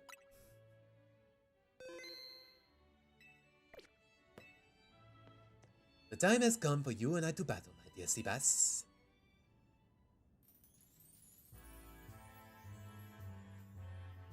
She's so pretty and so classy, but at the same time, I hate her. She is so annoying, and her character is so annoying in the story. But you know what? She is really pretty. I'll give her that. Time and again, I was delayed in bringing Le Super Tornade Jacinthe to fruition. In the end, I had to resort to wielding my influence as a social elite to make it happen. Now here we are, about to begin the final round. May it live up to, nay, exceed the wildest expectations of our lovely guests. Respect the What the dog doing? Literally. How did he get in here? I didn't even get... That's what I'm saying, bro. Yeah, more trouble. I don't know what's going on, but I can't afford to let anything else go wrong. How did you get in here? Here's Zygarde's wish. Is that man a fan of Seabass's, perhaps? Can't be. He's like, oh, Tarragon knows him. The leader of Team Flare who vanished after his failed attempt to create the world he dreamed of by basically destroying the previous one. Lysandre. Wait, the guy who used that what? Oh! Okay, now we know this game takes place 5 years after X and Y. Okay, good to know. Although they could have gotten the exposition across a little more organically. Dang, that's a shocking turn of events. I don't care. I want to go home. What? No way. That's Lysandra? Can it, Philippe? Don't make a scene in front of Lysandra. You're embarrassing me. Zygarde showed itself in order to face you in battle. Wait, what? In the middle of this tournament? Couldn't have waited? You couldn't have just waited outside? Its wish is that you two face each other in earnest and forge a strong bond in doing so. What is he? The type of bond that I mean is a connection that can never be severed. Without such a mighty bond, you cannot hope to save Lumiose from crisis. What crisis? People keep saying Lumiose is under crisis. Oh, they need a strong trainer, but no one's honestly, no one has filled me in on the details so far. Even this far into the game. I don't know whether to throw this guy out or get ready to hold Lady Jacintha back. Yeah, X and Y dropped in 2013. This game is from 2025. In the real world, 12 years. In-game, in the story, 5 years apparently. How marvelous. I admire the fierce determination that drove you out to interrupt our battle to demand your own, my dear. Alos, I myself desire nothing more than to battle against him. So believe me when I say I can sympathize with this dear Pokemon 1000%. That entrance, what could be more splendid than a surprise appearance by a special guest? You are Lysandra, yes? Naturally, I recognize your visage. You are quite the celebrity in Kalos after all. Yeah, celebrity, more like... Celebrity is putting it a little too nicely. I will ask the hotel staff to come by with more hors d'oeuvres. Doesn't matter who I was. I remember none of it. Wait a minute, I just realized I can't even see chat in the layout. Hold on. Let alone the... Wait, where is the Mudkip? I just realized I don't have the Mudkip, I don't have the chat in the layout. Okay, that does not sit right with me. There you go. I'm here only to say that I wish for Zygarde and him to battle. Yes, of course, by all means. Eban, would you handle this? What's gonna happen to the bracket though? Are they just gonna... yeah, just cram him in, I guess. Your next opponent will be this mysterious Pokemon Zygarde. Well, I know you're typing by heart, so... I know who to lead with. It took you nearly 30 minutes? Yeah, that's my bad, Tails. I kind of wish someone would... You know what? If it's really that big of a deal, someone in chat would have pointed it out. Don't you think? But alright. Eleanor, I believe in you, girl. Also, he's quad weak to ice, so... all the more reason I'm glad I picked her up. Oh! Is he going to his 50% form? Or maybe the 100 one? Probably the 50% one. I don't know. Zygarde's body is comprised of entities known as cells. The more cells together, the stronger his capabilities. Or so I have heard. This is a new timeline. It's like JoJo, where X and Y are Diamond is Unbreakable Town. With Morza... Okay, Aura, speak English, dude. I have no idea what you... You're speaking with a lot of terms that I do not understand. Like, what the heck is Diamond? What the heck is What the heck is Diamond is Unbreakable Town? What the heck is JoJo Alliance Moray? I don't know, man. Yeah, okay, the 50% one. That is his 50% form. Oh, that's what it's called. Warudo?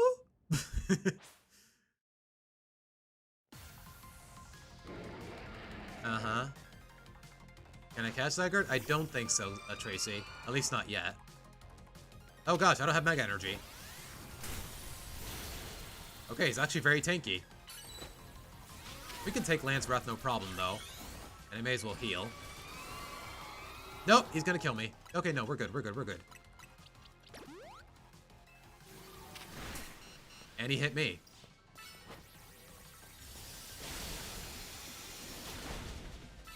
Da-da, da-da-da-da. Okay, simple enough. Da-da-da-da. I will say, the legendary theme in this game is really catchy. Zuh. Does he go back to being a dog? Yeah. Guy literally lost brain cells. The guy literally lost brain cells and turned into a dog. He must have been on the Loud House subreddit. No, I'm kidding. Trying to force a joke there. As best I could tell, he seems pleased. I have seen Zygarde in its 50% form, but not yet in its ultimate form. Spoilers, man. I mean, I already knew about them, but still. I will collect the remaining cells, as he has commanded me. Oh. You must focus on becoming a trainer mighty enough to fight at his side. Denizens of Lumios, please listen. The time has come for each of you to consider what it means that Zygarde came here today. I pray that all of you find the right answer. My lord, my dear Seabass. Please don't call me that.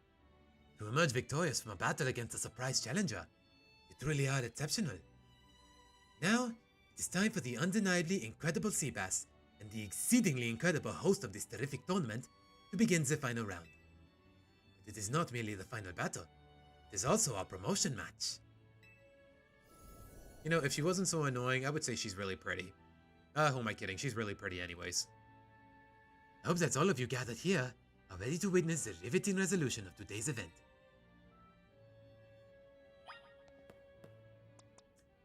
Like I said, probably leading with fairy types, so... You know, do I have anyone else that can help in that regard? I do have Shelly. You know what? If anything happens to Julie, I'm gonna need some backup. Even if I don't have the Mega Stone. Oh, she has Sludge Wave already. That definitely helps. I guess you can't go wrong with Toxic either. Like, yeah, Aura. I've only seen the Phantom Blood arc of JoJo. I've never, like, I'm familiar with the memes, but I haven't really seen any the rest of it. All right. Okay, I have heard nothing but good things about this team. Let's hear the rest of it. Hello, at long last, we get to battle one another. Let's do it.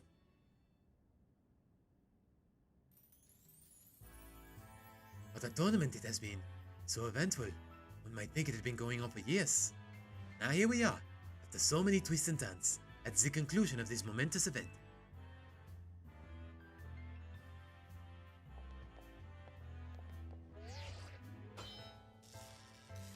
Really? All the money in the world and her phone case is as basic as the rest.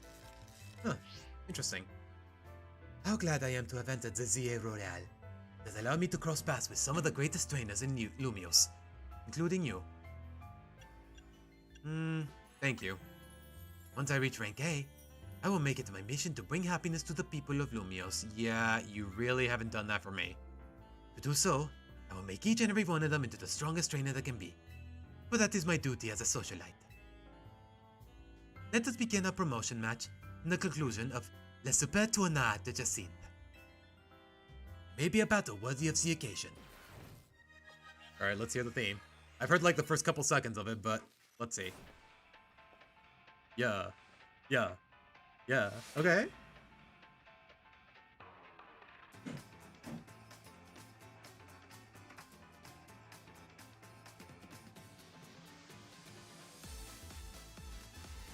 Okay. Then. Ooh. Okay. Y'all hear that saxophone? Y'all hear that jazz? You like jazz? I hate using this line, but you like jazz? Okay.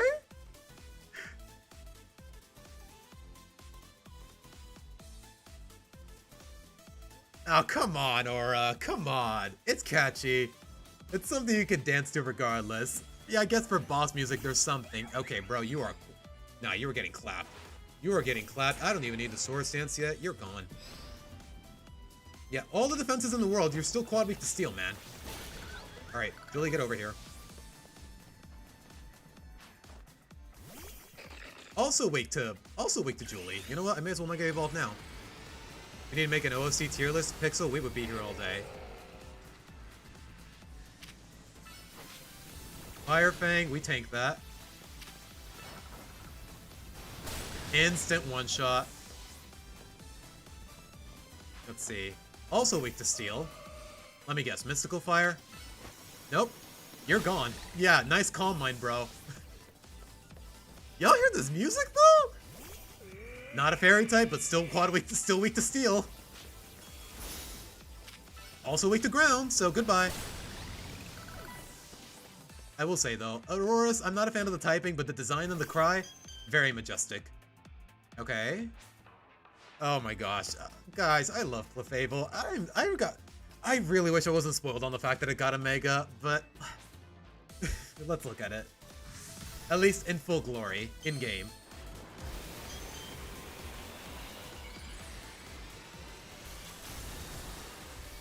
Bro, the beret, the wings, it's so silly, but I love it.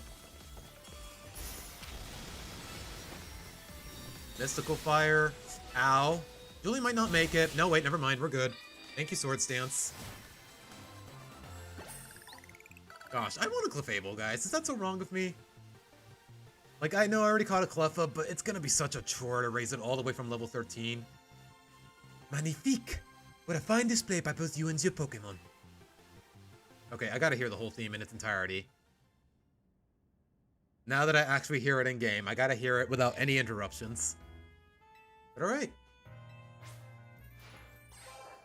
I'm more upset that I had to get through most of the game to get the Mega. Yeah, we're rank B. We're 2 ranks away from more or less finishing the game. And do we have access to the Mega Stone now? Or who knows? Yeah, it definitely took a little too long. A most heartfelt congratulations on your victory. Least favorite from the old and new ones? From the new ones, it probably would be Scrafty. From the old ones, I need to think about it a little because I don't remember all of them off the top of my head, let alone the ones I like or dislike. Except, obviously, Swampert is at the top, out of favoritism, because, well, duh. Hello? Earth to Seabass. Or Icy, whatever you guys want to call me. Most people call me Icy. A most heartfelt congratulations on your victory, as well as your promotion. Have a look at our audience. Okay. Everyone looks so very pleased. I dare say we managed to convey to them the joy that comes when trainers and Pokemon, with a deep bond, battle side by side. Please continue your efforts to protect the city. Naturally, I will help however I can. As a token of my gratitude, please accept the Super Deluxe TM. Moonblast? Okay, that's not bad. Not for a Clefable, though, because Clefable is a special attacker, more or less. Unless that changed with the Mega. You know what? I'll look into it later. Finally, let us end this sensational soiree with a special fist bump, as a gesture of goodwill. Cool. I still don't like you, though. Yeah, the audience, they did not seem that amused. Like, Tawny, I get it, because I put this woman in her place, but the rest of them, they seem relatively indifferent. Now then, let us give another heartfelt round of applause to him.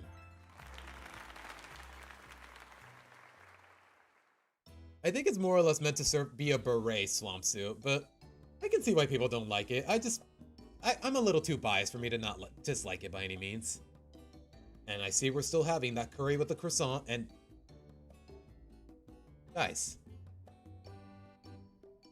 Is Naveen eating it too? Oh gosh.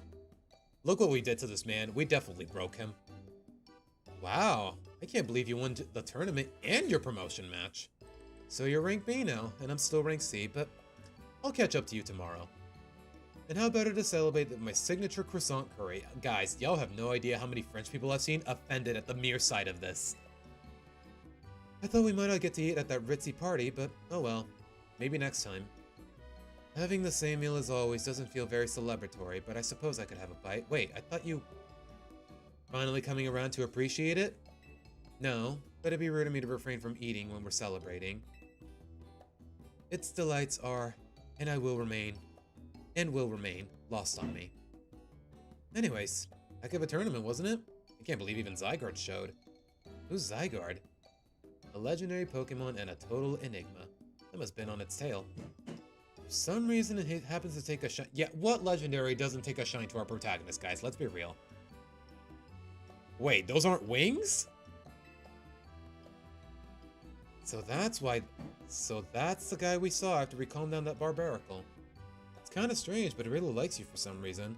Sounds like Jacintha. They are not the same at all. Should probably ask AZ about him. He might know more. Actually, has anyone seen Floette? Yeah, she's usually chilling with us, especially when we're eating. Huh. I guess she's having a bit of heart-to-heart with AZ. So wait, so Swapsuit, what are those if they're not wings?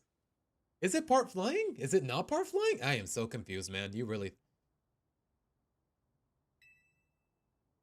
Angie, you were meant to be a guardian of the city, towering over her and watching her always. Wait, is that the nickname for his Flo? Is that what he nicknamed his Floette? Huh. A 3,000-year-old desire, once foolishly held. A 3,000-year-old mistake, so very foolishly made. It even cost me you, my beloved Floette.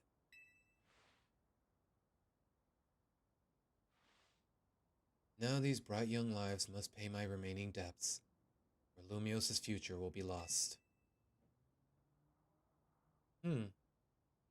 How curious. Even with Floette back, even with his acknowledgement for his mistakes, he still feels like he hasn't atoned for what he did in the lore of X and Y. Interesting.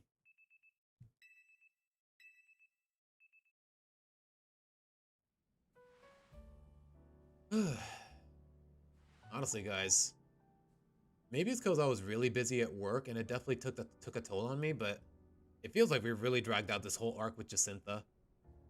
Like, I don't know, it felt like it really dragged on just because I didn't play the main story on stream, and it felt like, I don't know, last stream, okay, now that I think about it, last stream we didn't even stream on Saturday and Sunday because I was editing that review video.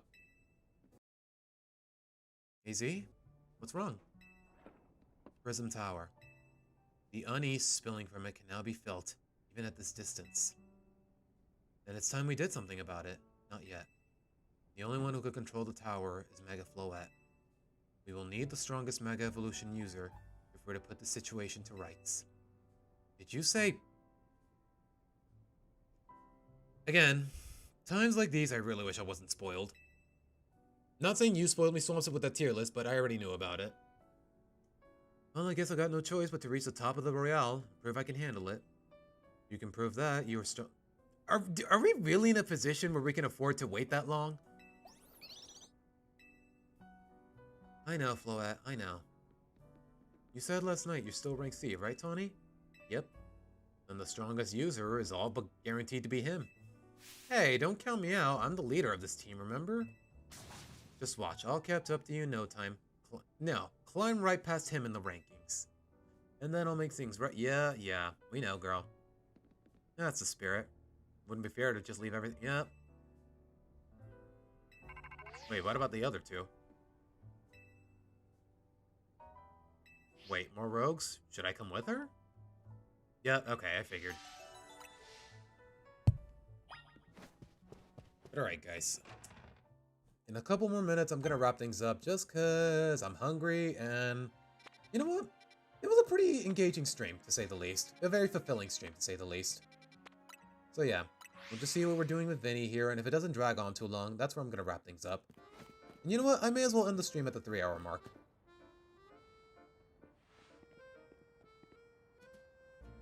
You're both here? Good.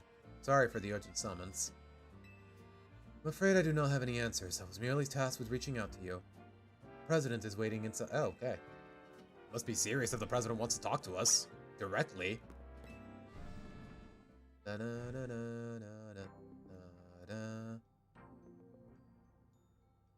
Ma'am, brought their leader and her teammate. Uh-huh. Thank you both for sparing me your time. The two of you helped me out of a difficult situation the other day, along with that gentleman from the Rust Syndicate. I'm sorry I failed to properly express my appreciation sooner. Okay. Is that all? That's incorrect. So, care to explain the real reason? Truly, the extent of our involvement in this entire affair is the use of the Holotech barriers. These barriers encircle the wild zones and keep wild Pokemon from damaging their surroundings. Yeah, as soon as I get the chance, Tracy. Yeah, the shop is right here. I'll check. Although I think if they added more, I think the game would tell me. These barriers encircle the wild zone to keep wild Pokemon from damaging their surroundings. Specifically though, they are intended to prevent wild mons that have undergone Rogue Mega evolution from causing widespread damage. That makes sense. After the incident 5 years ago, Lumio City was hemorrhaging people. Property values were in freefall. This is why the urban redevelopment plan was established. The Raichu's... I'm not entirely sure yet, Swamsu, but Starmie, as much as I love the Mon, the design is just... It's kind of silly, but not in all the right ways, know what I mean? But it was a risky venture. The mayor could not find businesses willing to take on the project, and so it fell to my company. The initial plan is to create a city that belonged to both people and Pokemon, a place where the wild ones could live alongside humans. There were concerns from some uneasy with the idea, even those with no ties to the city. Still, it was a noble undertaking worth pursuing. But when we began investigating Prism Tower to plan for repairs and improvements, we became aware of something we had not anticipated. The tower was emitting a peculiar energy. Where did the energy come from? That is when we also began detecting Mega Power in all corners of Lumiose. At the same time, wild Pokemon were flocking to the city in droves, as if drawn to its power, and now we have the rogues. If this dire phenomenon becomes commonplace, the people will abandon Lumiose once more. Uh-huh. So now what?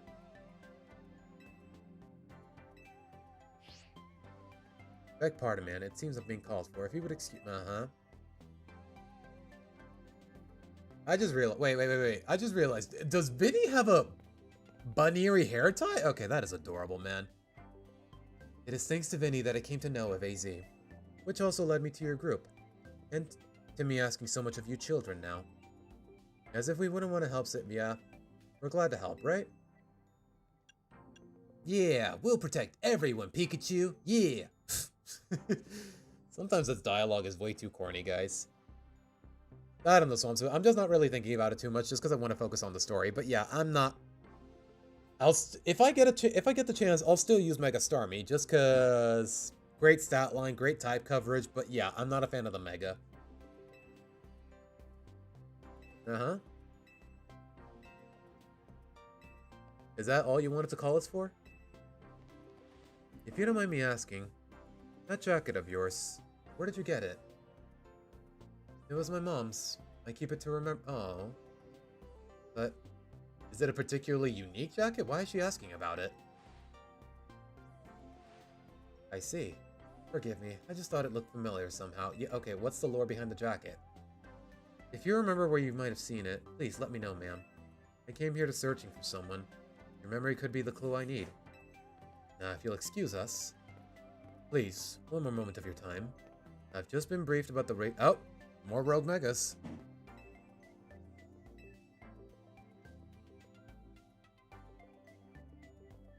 We're gonna make Lumiose a city that people... Uh-huh, blah blah blah. Tell me something I don't know. That's all I can really say. Alright, can I walk in the shop now? Yeah. And right as I say that, they just added more stones to the shop.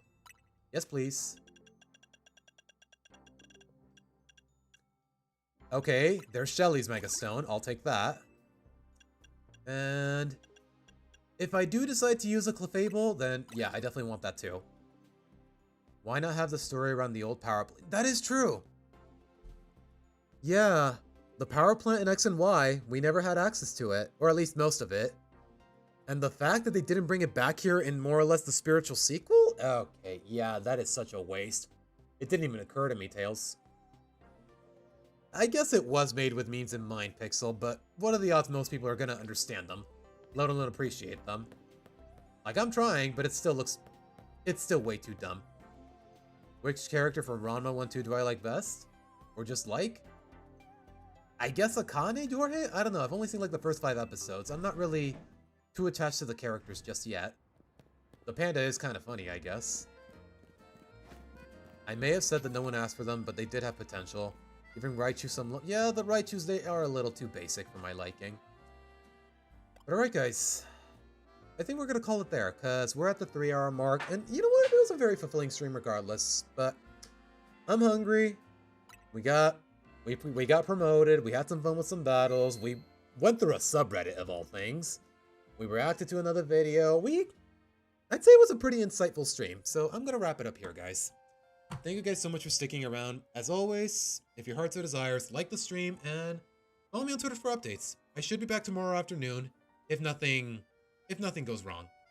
So, with that being said, guys, once again, I'm Siba signing out. Take care.